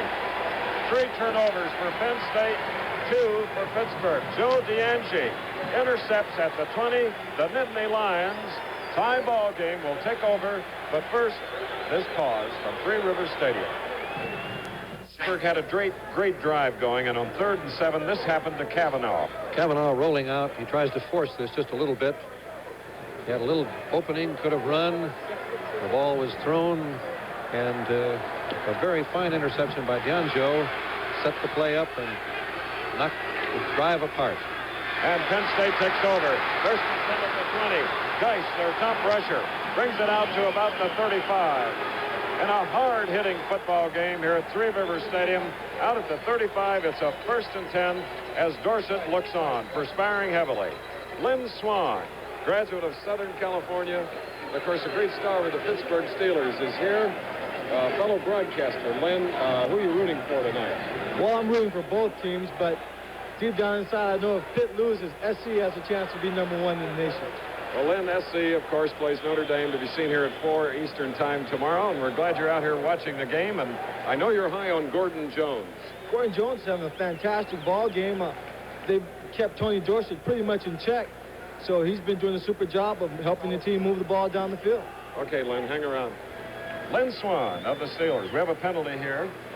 A little bit of a mix-up in the timing and illegal procedure penalty against Penn State. They went on a very quick count. The team was not quite ready for the snap signal when it was called by Facina. So the first down out to the 35. It comes back to the 30, where it'll be 1st down and 15. Chuck Facina, who has 1 touchdown pass to his credit. Cephalo in motion, number 44. And big Bob Torrey drives it out to a 43. A 13-yard gain. It'll be 2nd down and 2. James Wilson on the tackle for the Pittsburgh Panthers. Bob Torrey now 5 carries, 23 yards. The Pittsburgh defense, as we take a look at it there, has been covering everybody in the offensive line. They haven't been running the trap plays, but the last 2 traps that Penn State has run have broken wide open. Tandem, I. 2nd and 2, Penn State. No. Steve Geis. No running room. James Kramer in on the play, along with number 35, Dave DeCiccio.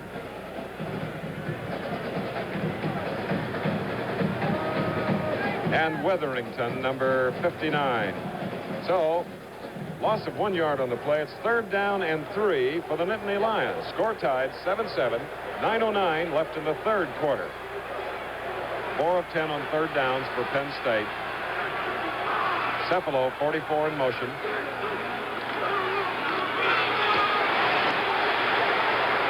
Steve Geis, 1st down for the Nittany Lions at the 47. And I believe the man in motion and the various formations that Penn State is using are beginning to upset the Pittsburgh defense a little bit.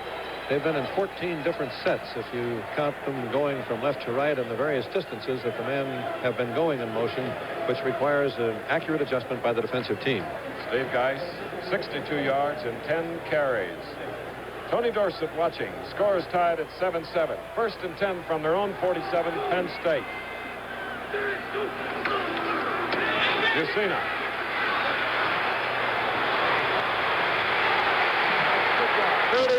Bob Drury.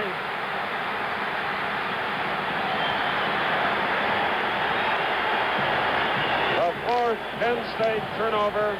Facina tried to hit Rich Monty, and it's another interception. And for Bob Drury, his 8th of the year, tying a Pitt school record. You can see how far across the field he came, cutting across, getting in the line of flight, making a good run down the sidelines, a 27-yard return by Drury, and as Chris said, his 8th interception of the year. Tying Billy Reynolds, who did it in 1950 for the Panthers. Now, back-to-back interceptions. The Panthers have it near their own 40. 1st down, score tied at 7. Dorsett looked like he had a step, but it closed the door. Number 92, Rick Donaldson. Here's Pittsburgh's Steve Zabriskie. I was talking to Bobby Haygood, the Pitt quarterback, who was injured in the Georgia Tech game this year. He was in the locker room at halftime. He said Coach Majors told his team, we're better than Penn State. All we have to do is not lose our poise. It's a tight game, and mistakes are going to make the difference. He exhorted his team to do what he believes and they believe they can do. All right, Chris. 2nd down and 6. Dorsett 4 yards. He has the ball again. Dorsett. He is speed, 40 yards, 4-4 consistently. And you saw a little of it right there as he gets into Penn State territory at the 49. A gain of 6 for Tony. And let's see, it's a first down for Pittsburgh. And Dorsett appeared to twist an ankle just very, very slightly, limping as he went off the field, but he certainly did not appear to be hurt badly. I'd expect him to be out a play or two and come right back. 20 carries, 67 yards for Tony.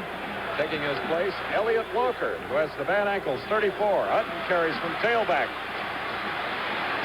Nice move to the outside. The loose ball play was whistled dead at the 43 as we go again to Steve Zabriskie. Tony Dorsett is off the field. Trainer Tim Caron of Pitt is working on his right calf. It appears to be just a cramp. They're having Tony take some salt pills, and they're putting some analgesic rub on it to get some heat on the cramped muscle.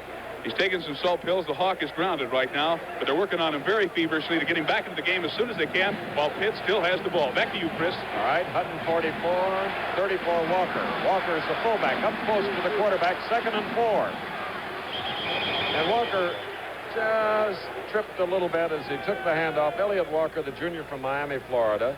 Tom DePasso and Ron Crosby on the tackle as they continue to rub that calf of Tony Dorsett. Valuable property. The rain has been just heavy enough to make the field very, very slick. The tartan turf, unless it rains very, very hard, does not absorb enough water to give you very good footing. And both teams have had misfortune of slipping considerable time tonight. In this half, Pittsburgh 4 first downs, Penn State 2. Here's a 3rd and 4 for the Panthers. Getting the first down, Elliott Walker. Okay, Chris, he's supposed to be a great blocker, but he appears to be one fine runner as Tony Dorsett has shaken off that cramp and is ready to come back into the game. Elliott Walker, who scored the only Pittsburgh touchdown in the 6-7 loss against Penn State last year, as Carson Long's point after was blocked. So now with the ball at the 38, it's a 1st and 10 for Pittsburgh. Dorsett still on the sideline. Jones and Taylor to the far side in a slot formation. Hutton now driving mainly to the outside. The Pittsburgh Panthers have reached the 31. 7-yard gain. Crosby on the tackle. Can't tell, Chris, whether the Penn State defense is beginning to get just a little bit weary. Pittsburgh has been running a great deal wide, and when you go wide, the defense has got to pursue. They've got to move 20 or 30 yards on every play. When you're on a wet field, and you slip as you start, it does slow you up just a share. Dorsett is back in the lineup. Elliott Walker is out, 24. Jones is in the slot. The split end is Taylor on a 2nd and 3. First down, Tony Dorsett. They kind of hit him that time, Chris. Had him lined up at fullback in the I formation. He's supposed to be at the tailback position. Very leisurely, walking back. A quiet man, not sullen. The best way, I guess, to describe him, he has sort of muted flamboyance. Tony Dorsett. Major in the School of Communications. There's his coach, Johnny Majors, and Penn State's coach, Joe Paterno. The ball at the 23, 1st and 10 here in the 3rd quarter. The score tied. Kavanaugh, Dorsett, and Hutton threw a tremendous block on number 95, Tony DePasso, and Dorsett brings the ball inside the 20 to the 15.5. First down. He's electrifying with total excitement. He's got that ability to accelerate when he turns it on, as we look at Lee Majors there. Tony Dorsett can pop it just any time, Chris, all the way. Cheering the Pittsburgh Panthers on. 1st and 10 at the 15.5. This drive started at their own 40. Loose ball. Penn State recovers.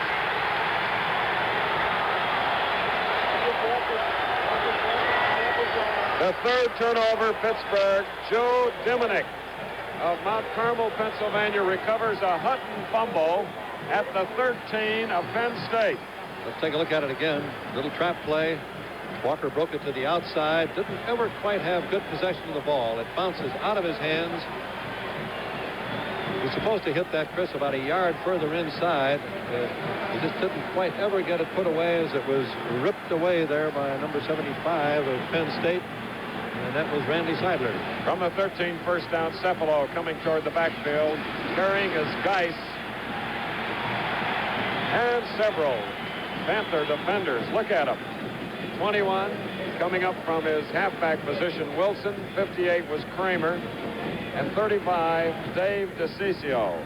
And you just don't expect to see 7 turnovers in the first 3 quarters in a game that has this much meaning, and I believe that it's the slipperiness of the turf where they just can't move with quite the precision that they'd like to on the start. Again, the opportunity to work on the leg of Tony Dorsett. The defense has taken over after a fumble by Hutton. 2nd and 8 now for Penn State. 14 is Chuck Bucina, who threw a touchdown pass in the first quarter to Bob Torrey. 2nd and 8. Geis and Torrey are in the backfield. 46 is Fitzke in motion. Geis. Loose ball. We're going to have a little excitement about that one, Chris, because the referee had blown the ball dead. Of course, the Pittsburgh players motioning that they had recovered the ball. Larry Felder was there in a hurry for the Pitt defense as Torrey fumbled, but the ball now is at the 13. Take a look at it again. He was on the ground before the ball bounced loose. 3rd down coming up. Joe Paterno, being the wise coach that he is going into punt formation. When you punt on 3rd down, you never can have quite the same degree of rush or return because the defensive team cannot be sure that you will kick the ball. Let's see if Fitzke will be as effective as he was in the first half. Willie Taylor is deep. Fair catch at midfield. Just inside his own territory. A 37-yard punt on 3rd down for Penn State with a score tied at 7. 2:38 left in the quarter. Rain continues at Three Rivers Stadium. Pittsburgh has controlled the ball 8 minutes and 12 seconds here in the 3rd quarter. Penn State 4 minutes and 10 seconds. Score tied at 7. The ball near midfield. Pittsburgh, first down. Kavanaugh, slot formation. Dorsett playing from the fullback spot. Takes people with him to the 43 of Penn State. Kurt Allerman on the tackle, joined by Ron Crosby. Both coaches felt this would be a high-scoring game, Chris. 7-7, and the 3rd quarter almost over indicates that you never are positive what's going to happen before the game. I think, again, that the rain and the turnovers have had the major effect. Now Dorsett is the deep back to the right of your screen on a 2nd and 3. There he goes. Going right for that stake on the far side, the forward stake. Did he get the first down? Bill Banks on the tackle. First down for the Panthers. Dorsett now 92 yards on 24 carries and 1 touchdown. Those statistics are amazing because if you watch the whole game, it doesn't appear that Dorsett has really done a great deal, and yet he's nearing the 100-yard mark. From Hopewell High School, Aliquippa, Pennsylvania, the home also of Henry Mancini. Now to the near side, we have Jones and Taylor. Kavanaugh is quarterbacked all the way. There he goes. So long. 40 yards. Tony Dorsett. Lined up at fullback again, Chris, where they kind of overlooked him. Broke clean on the trap play, and once he's running freely in that secondary, it's goodbye, baby. His 55th touchdown of his career, 40 yards. He has just broken Glenn Davis's record of most career points scored, 354. He is 1 away from tying Oklahoma's Steve Owens, who had 56 touchdowns in a brilliant career. So Pittsburgh breaks the deadlock. They have a 13-7 lead. Long now will try the point after. Here it is. Good.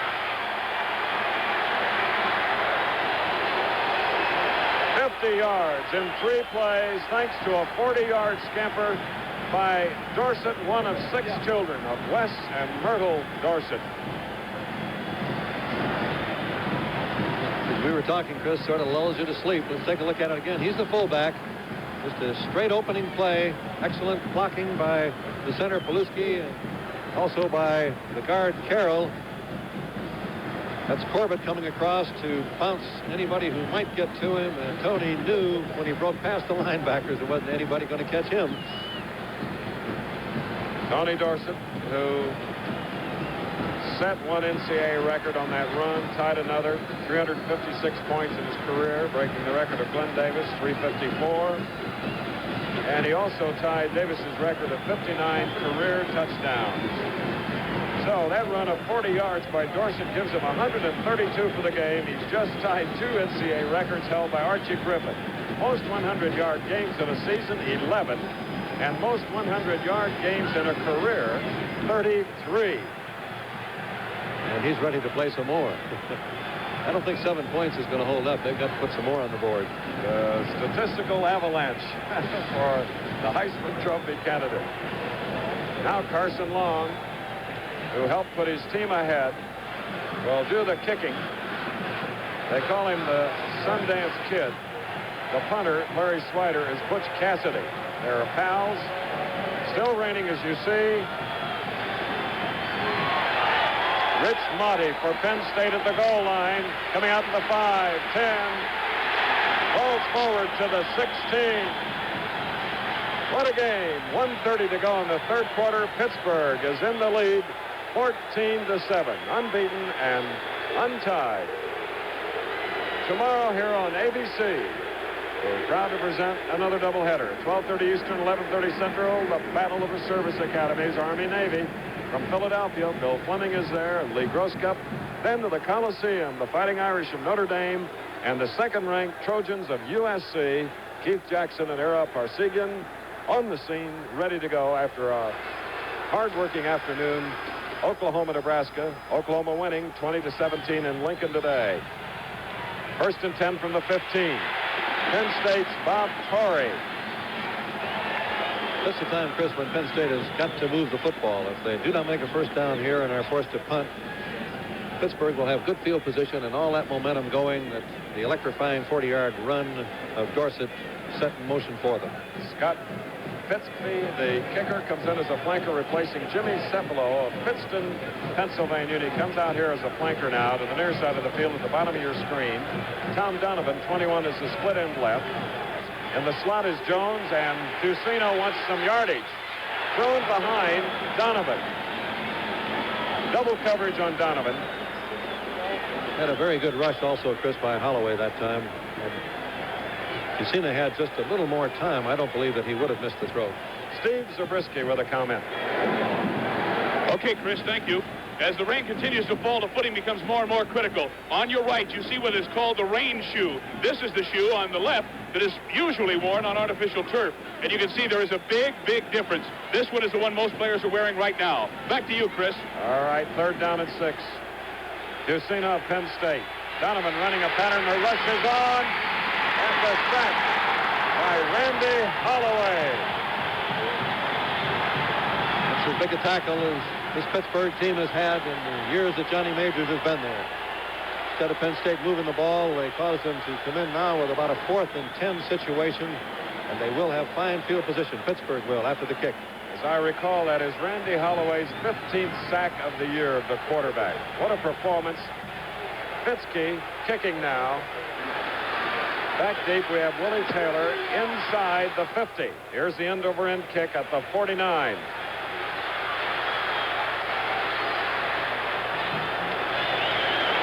About 4 yards, a 40-yard punt, and the Panthers leading 14-7, get it at the Penn State 45, and they don't mind the rain. They're very happy with it now, Chris. This Monday on ABC's NFL Monday Night Football, the Minnesota Vikings will be in Candlestick Park to play the San Francisco 49ers. Last weekend, the Vikes clinched their 8th Central Division title in 9 years. The Vikings' fortunes will be guided by quarterback Fran Tarkington, who holds nearly all of the NFL's career passing records. The 49ers by the great Jim Plunkett, a former Heisman Trophy winner. All right, from near the 45, first down for Pittsburgh. Elliott Walker is in the backfield. Dorsett. And Joe Paterno said this afternoon when I was talking to him, Chris, that what makes Dorsett so very tough is that your people start, they're fresh, but as the game goes along and they just get a little bit weary, Dorsett seems to pick up speed, and that's exactly what's happening here as the third quarter comes to a close. Pittsburgh 140 yards, Penn State 24 yards in this quarter, and that was the last play of the third quarter. with #1 ranked Pittsburgh leading Penn State 14-7. We'll be back for the fourth quarter after this. Everybody needs a little smile to make the road ahead more fun. Someone to say, hey, have a nice day. Everybody needs to walk in the sun. At Mellon Bank, we help you do more with your money, with banking services and people who work harder for you. That's Mellon Banking. Everybody needs to walk in the sun. Mellon Banking helps you do more with your money. Channel 4, your action news station. Two of American college football coaches whose jobs are assured. Very successful. Joe Paterno of Penn State, Johnny Majors. Rumors being that he was going back to his alma mater of Tennessee. No word on that, Bud. Johnny Majors challenging the supremacy of Penn State here in the East. Dorsett.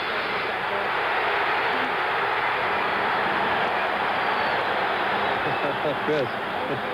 Gary Peter Kuski saved a 6-point run by Tony Dorsett, and incidentally, on the previous run ending the third quarter, Dorsett gained 10 yards. He has now rushed for 6,000 yards in his career, becoming the first back in NCAA history to reach, well, it seems an impossible number of yards in a career, Bud. I've seen a lot of great ones, and always wind up wondering, is he as good as O.J. Simpson? In college, his record has been every bit as good. Now he has 6,018 yards and more. A few more. From the Penn State 17, he is colored by Ron Crosby and Tom DePasso, number 95. Slowly getting up. I didn't catch that. He doesn't rush around getting back to the huddle, conserves his energy, but when the ball moves, he puts it all together. And as I mentioned earlier, the defensive team begins to lose a little bit of their quickness, and Dorsett seems to gain quickness. And this is what, of course, Joe Paterno mentioned at halftime. How much longer can we contain Dorsett? Johnny Majors, his team with a 2nd and 5 at the Penn State 12. Now Dorsett has broken a single-season rushing record, 1,881 yards, previously held by Ed Marinaro of Cornell. Elliott Walker, touchdown!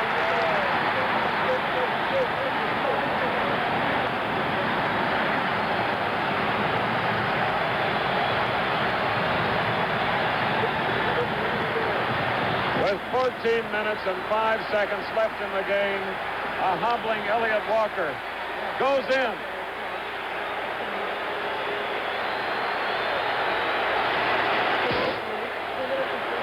Anytime, Chris, that you get everybody looking at Dorsett, as Penn State was doing that time, you leave it open for the trap up the middle. Walker, bad ankles and all, hit almost with as much speed as Dorsett had. 14:05 of the final period. Carson Long, Slider holding, and markers are everywhere. There's an old saying, if you're going to miss the count, why, you might as well miss it big, and Peter Tuskey really did miss it big. He went all the way through the backfield. Pittsburgh with drives of 41 yards, 50 yards, and now 55 yards for their third touchdown. Half the distance to the goal line. And you wonder, should you go for 2, Chris, when you only got to go 1.5 yards? That's what Pittsburgh's thinking about at the moment. The last win over Penn State was in 1965. A last-second field goal by Frank Clark.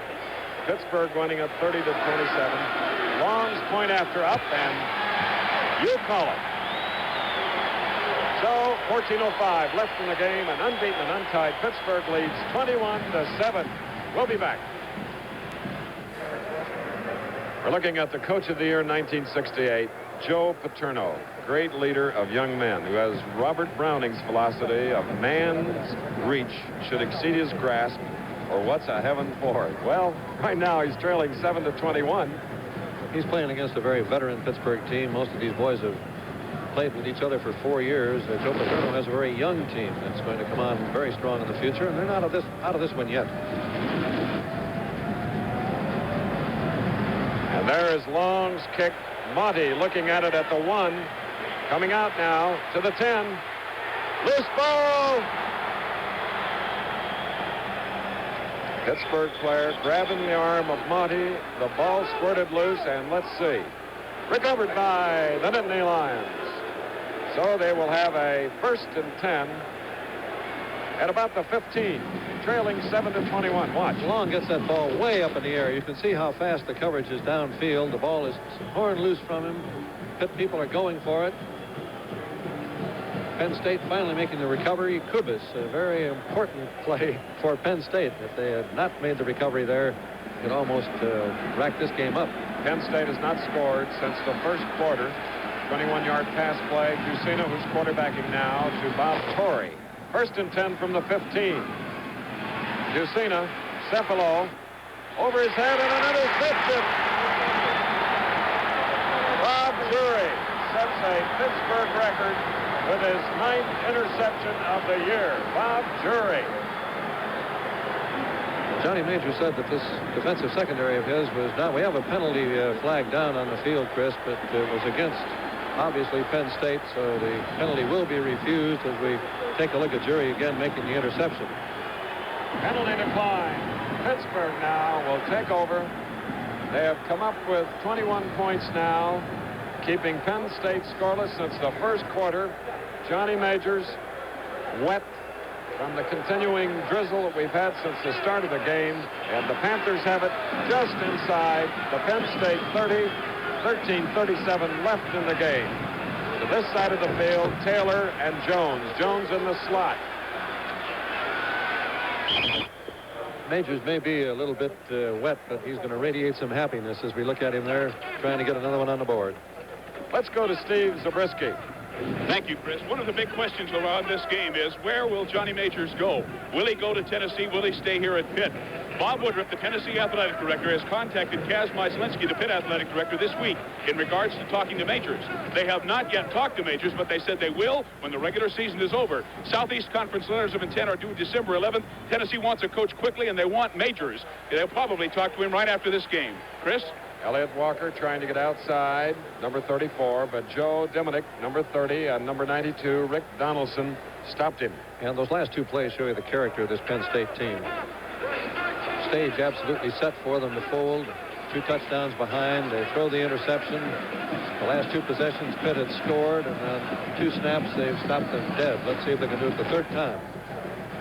Winning tradition at Penn State for years and years. Jones and Taylor to the near side. 3rd and 7. Dorsett caught from behind by number 53, the senior Kurt Allerman. The native of New Jersey. A loss on the play of 3 yards, so it's 4th down and 10. Carson Long, who tried a 31-yard field goal in the 2nd quarter, failing, will now try one from the 30, the hash mark of the 37 plus the 10 of the end zone, 47 yards, a little right to left angle. Larry Swider, Butch Cassidy of that combination. Walk around, snap, the kick is up, 47 yards. Good! 24-7. Carson Long.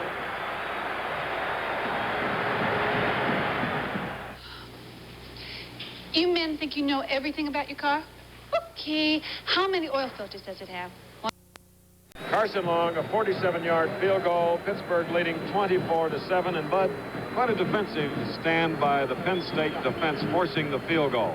That was tradition, pride, the thing that has made the Nittany Lions the dominant team in the East for the past 10 years. The stage was set for them to fold after that interception. They just geared up and didn't give them a thing. Freshman Mike Gooman is the deepest of the potential receivers, number 24. Long's foot goes into the ball. It's deep. Gooman looking at it. Wisely downs it in the end zone. It'll come out to the 20. We go to the sideline, and Steve Zabriskie. Thank you, Chris. One of the big differences in this game in the second half, as I'm sure you know, is that Tony Dorsett has broken loose and the Pitt offense has really come on.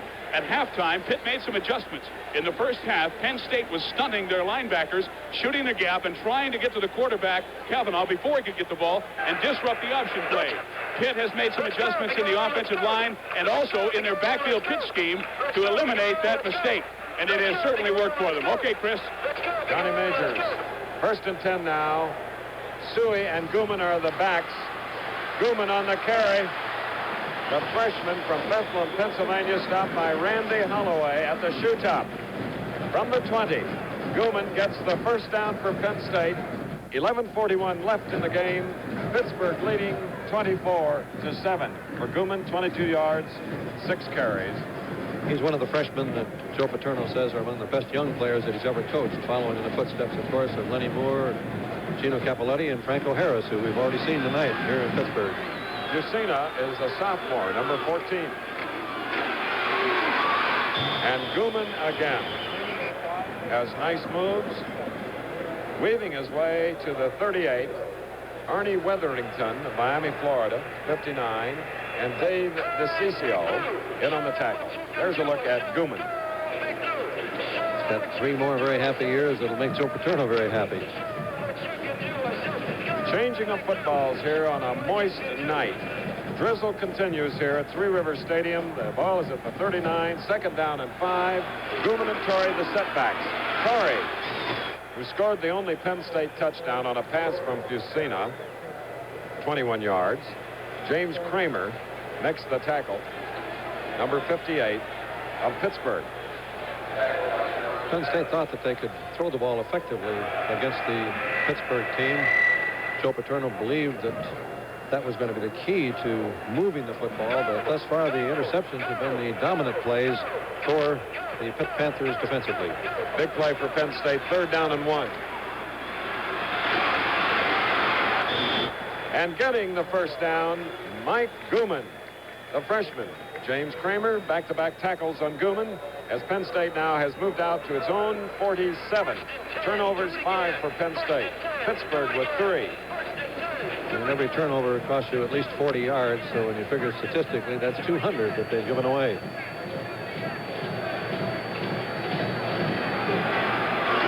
Jusina. Beautiful catch by Scott Fitzke of Red Lion, Pennsylvania, the punter. Scott is a sophomore.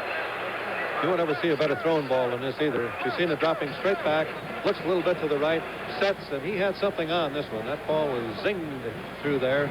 Fitzke perfectly in stride, made the catch. 25 yards on the play. The ball now at the 28 of Pittsburgh. Gooman at the 25, a gain of 3, 2nd and 7 coming up. 9:38 left in the game. Pittsburgh leading 24-7. And we were talking about the caliber of morale and tradition of the Penn State defensive team, and the offense has picked up a little bit from it. Started this drive on their own 20. The far inside now in the slot. Fitzke outside, split end, Donovan. 2nd and 7. Gooman. That's up. Gooman to the 23. Felder, 37 on the tackle.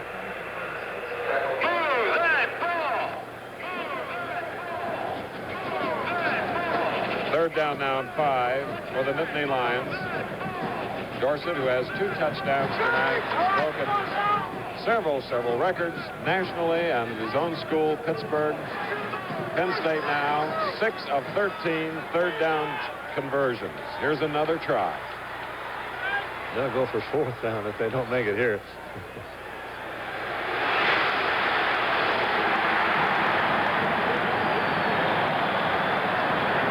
Beautiful play by DeCiccio. DeCiccio, 35, busting through. He's from Upper St. Clair, Pennsylvania, a sophomore. So that brings up a 4th down. The ball is back at the 41. That's a loss of 18. 4th down and 23. Scott Fitzke, the punter, is in. Screen pass called. You're not supposed to get rushed that hard on the screen, Chris, because you're supposed to block him out and then let him come second, but he came absolutely free. 8:10 remaining in the game. Pittsburgh leading 24-7. Back again at Three Rivers Stadium in Pittsburgh. Confluence of the Allegheny, the Monongahela, forming the Ohio, an area of 720 bridges. We're across the bridge from the Golden Triangle for this game. Fitzke punting on 4th down and 23, getting it up high. Taylor is deep, hoping that it'll go into the end zone. Penn State trying to knock it out. Number 30, Joe Deminick. A 41-yard punt, and now unbeaten an untied Pittsburgh Panthers. Joe Paterno, the Penn State coach, a lot of problems up to this point. And the last picture we had of Tony Dorsett, he was looking at the scoreboard to see how much time was left, wondering how many more chances he'd have to carry the football. Coming up at the conclusion of today's game will be the announcement of the Chevrolet scholarship winners for the outstanding offensive and defensive players of this game. $1,000 scholarship awarded in the player's name to the General Scholarship Fund of the university. I bet I can guess your offensive choice up to now. I think that most everybody else will agree with this, Chris. There won't be too much doubt about it. Right. Tony Dorsett, number 33, carrying on the play from his own 20 for a couple of yards. Bruce Clark, another the Penn State freshman from Newcastle, Pennsylvania, on the tackle. So it'll be a 2nd down and 8. He's a dapper young fellow. He certainly is. He maybe go to the movies like O.J. did. And also like Jimmy Brown did after a little Well, he's a major in communications, like Len Swan of the Steelers was, who's leaving us now to get ready for the next game. Okay. 2nd and 8 from the 22. Dorsett across the 25 to the 27, picking up 5. Patricio of Levittown on the tackle. Dorsett's a very durable player, Chris. The further the game goes, the faster he seems to be, and I believe it's a result of the other people slowing up just a little bit, and he doesn't slow up at all. He maybe just gets warmed up and moves faster.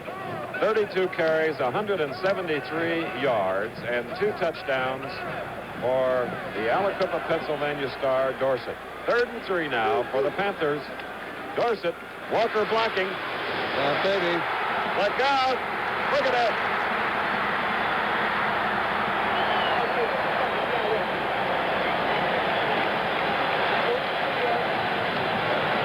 Walker, as he's done throughout Dorsett's career, blocks, and Dorsett goes 43 yards. He now has picked up 216 yards. Watch this one. Look at him turn the speed on as Walker knocks the corner man out. Dorsett slows down, looks upfield, decides that he can cut back and take it all away. And he almost did. But we had a fine defensive play by Donaldson, the freshman linebacker, who was in hot pursuit. So now from the 31 of Penn State, 1st down. Elliott Walker, who threw that beautiful block, the 2nd time he's done that tonight for Dorsett. Got to carry the ball that time and picks up 3 yards to the 28. 2nd down and 7. There is Dorsett. Needs 1 more touchdown. This Pittsburgh team, Chris, is looking at that number 1 rating. They like it. And they want to keep it. Doesn't come to you very often. First time since 1937 that they have been top ranked. 2nd and 7. Dorsett. Bill Banks on the tackle, and again a nifty block thrown by Elliott Walker, number 34. Dorsett getting up a little slow, carrying to the 23. That's a gain of 5, so it'll be 3rd down and 2 for Pittsburgh.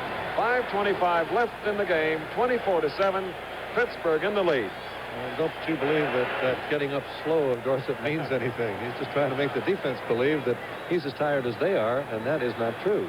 The final regular season game for Dorsett. Of course, he'll go with the Panthers to the Sugar Bowl to meet Georgia here on ABC January 1. Dorsett again, did he get the 1st down? 1st down inside the 20. Crosby on the tackle. When you look back, Chris, over the great runners, I remember Mike Garrett of Southern California, one that scared me to death. You've had Franco Harris, of course, Lenny Moore of Penn State, Capoletti of Penn State, and O.J. Simpson, the incomparable runner. I don't believe that anyone at this stage in their career has ever had any more ability than Dorsett, and certainly the records prove that each year he's improved himself a little bit, and he simply is a tremendous ball carrier. 3 times in the Heisman voting, 16th, 11th, and last year 4th.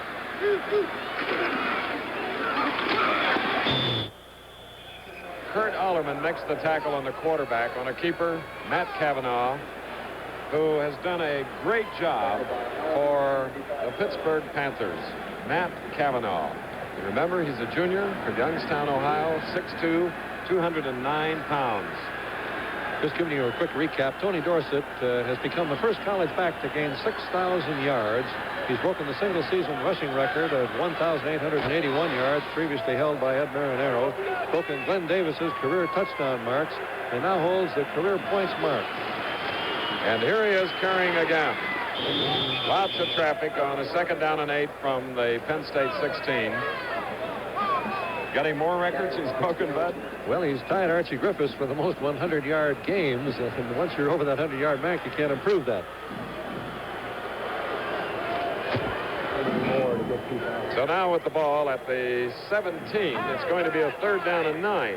The Panthers lost a yard on that play. Kavanaugh, who took over when Bob Haygood was injured in the Georgia Tech game, now sends Taylor 29, Jones 24 to the far side, the top of your screen, 3rd and 9. And this time, Bill Banks, who has had a great defensive game, forces Dorsett out of bounds and tacks a loss of approximately 3 yards. 4th down now and 12.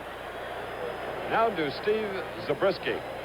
Randy Rudishan, number 19 for the Pitt Panthers, who's their kamikaze guy on special teams, has re-injured his left foot. He probably has, they think, a hairline fracture of his left foot, a couple of bones on the outside of his left foot. It's an old injury, but Randy is questionable now for the bowl game, Sugar Bowl against Georgia. Chris? A 37-yard try by Carson Long, faking it. Swider throws into the end zone to Corbett.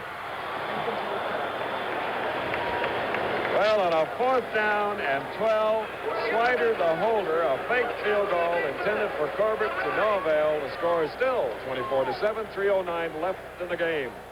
You wouldn't expect it. You're looking at Tony Dorsett. Steve Zabriskie is down there. Number 1. Both sides. What a player. After a fake field goal attempt, attempted pass, Penn State takes over at the 20. Carrying on the play, Matt Suey, one of the 3 Suey brothers on the Penn State roster. And let's go to Steve Zabriskie.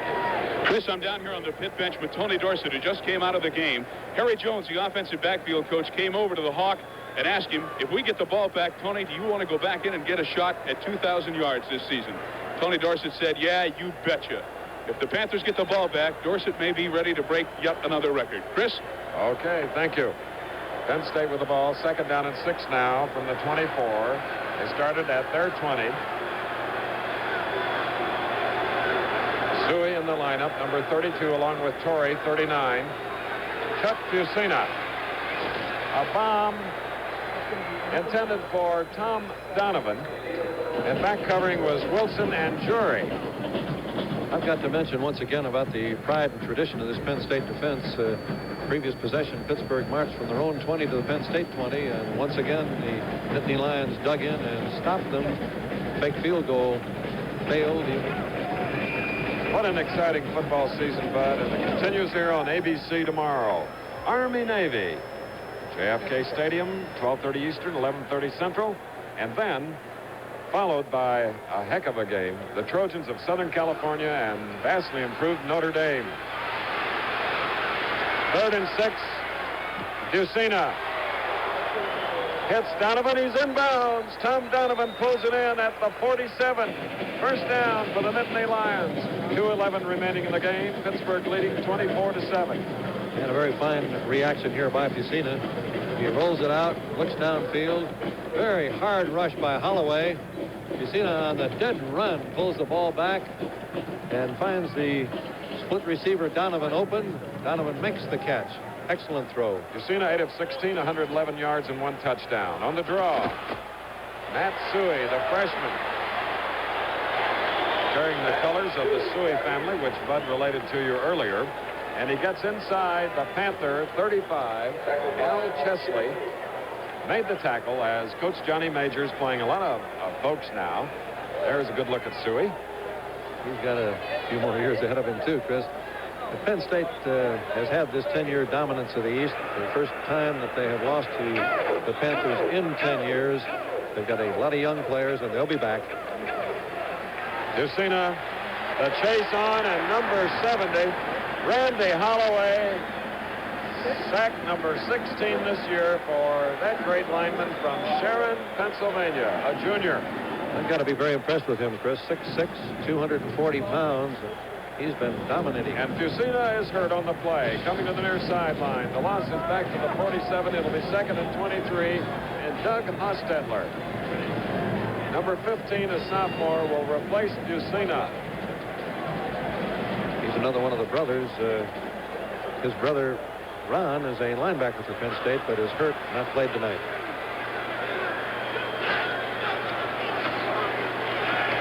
Hostetler wisely carries it and stops the clock with 45 seconds to go in the 76th meeting between these interstate rivals. Penn State of State College, where Dr. John Oswald is the president, and here in Pittsburgh, Dr. Wesley Posver is the chancellor. And I know Chris Johnny Majors is a very happy man right now. Very seldom do you go undefeated. You go into the final game of the season against your arch rival, a team that is effectively coached, as you know it will be, by Joe Paterno. You do win to climax your total objectives for the season. Penn State has won 10 in a row, so this will be the first time Paterno's team has been defeated by Pitt. Long pass intended for number 46, Fitzke of Red Lion, Pennsylvania. And there you see the time remaining in red to the left of Penn State. 39. Sure is. And Tuesday, that should be verified by the many people that vote on the Heisman Trophy. Unfortunately, Bud and I, who've seen more college games in the last 11 years than anyone, don't get a vote. So we're impartial. Okay. 4th down. Hostetler, his arm was hit. Nevertheless, caught by Cephalon of Pittston, Pennsylvania, up by Scranton, where he's a real hero, a junior that'll be back next year. Holloway hitting the arm of Hostetler. So the ball goes over on downs. And the Panthers have one more crack at it, leading 24-7. They're unbeaten, untied. It's great after nearly 40 years to be at that spot after a great football season for them. And we have Tony Dorsett coming back on the field. Johnny Majors, his coach. The Pittsburgh team are going to try to block him for one more big run to see if they can put him over that 2,000-yard mark for the season. He needs 53 yards to do it. And he needs one more touchdown to break a couple of records. Another Glenn Davis record and a record of Steve Owens of Oklahoma, who was out watching Nebraska-Oklahoma today. Here's Dorsett. Walker blocking. And Dorsett taking the long stride, but Bill Banks, number 85, was on top of him. Tony Dorsett, who really has the low profile on the field. He's going to be hard to find if he should turn professional, I'll tell you. And I would guess that he will turn professional with the skills that he possesses. He fumbled the ball, I guess. We're counting it down, Chris.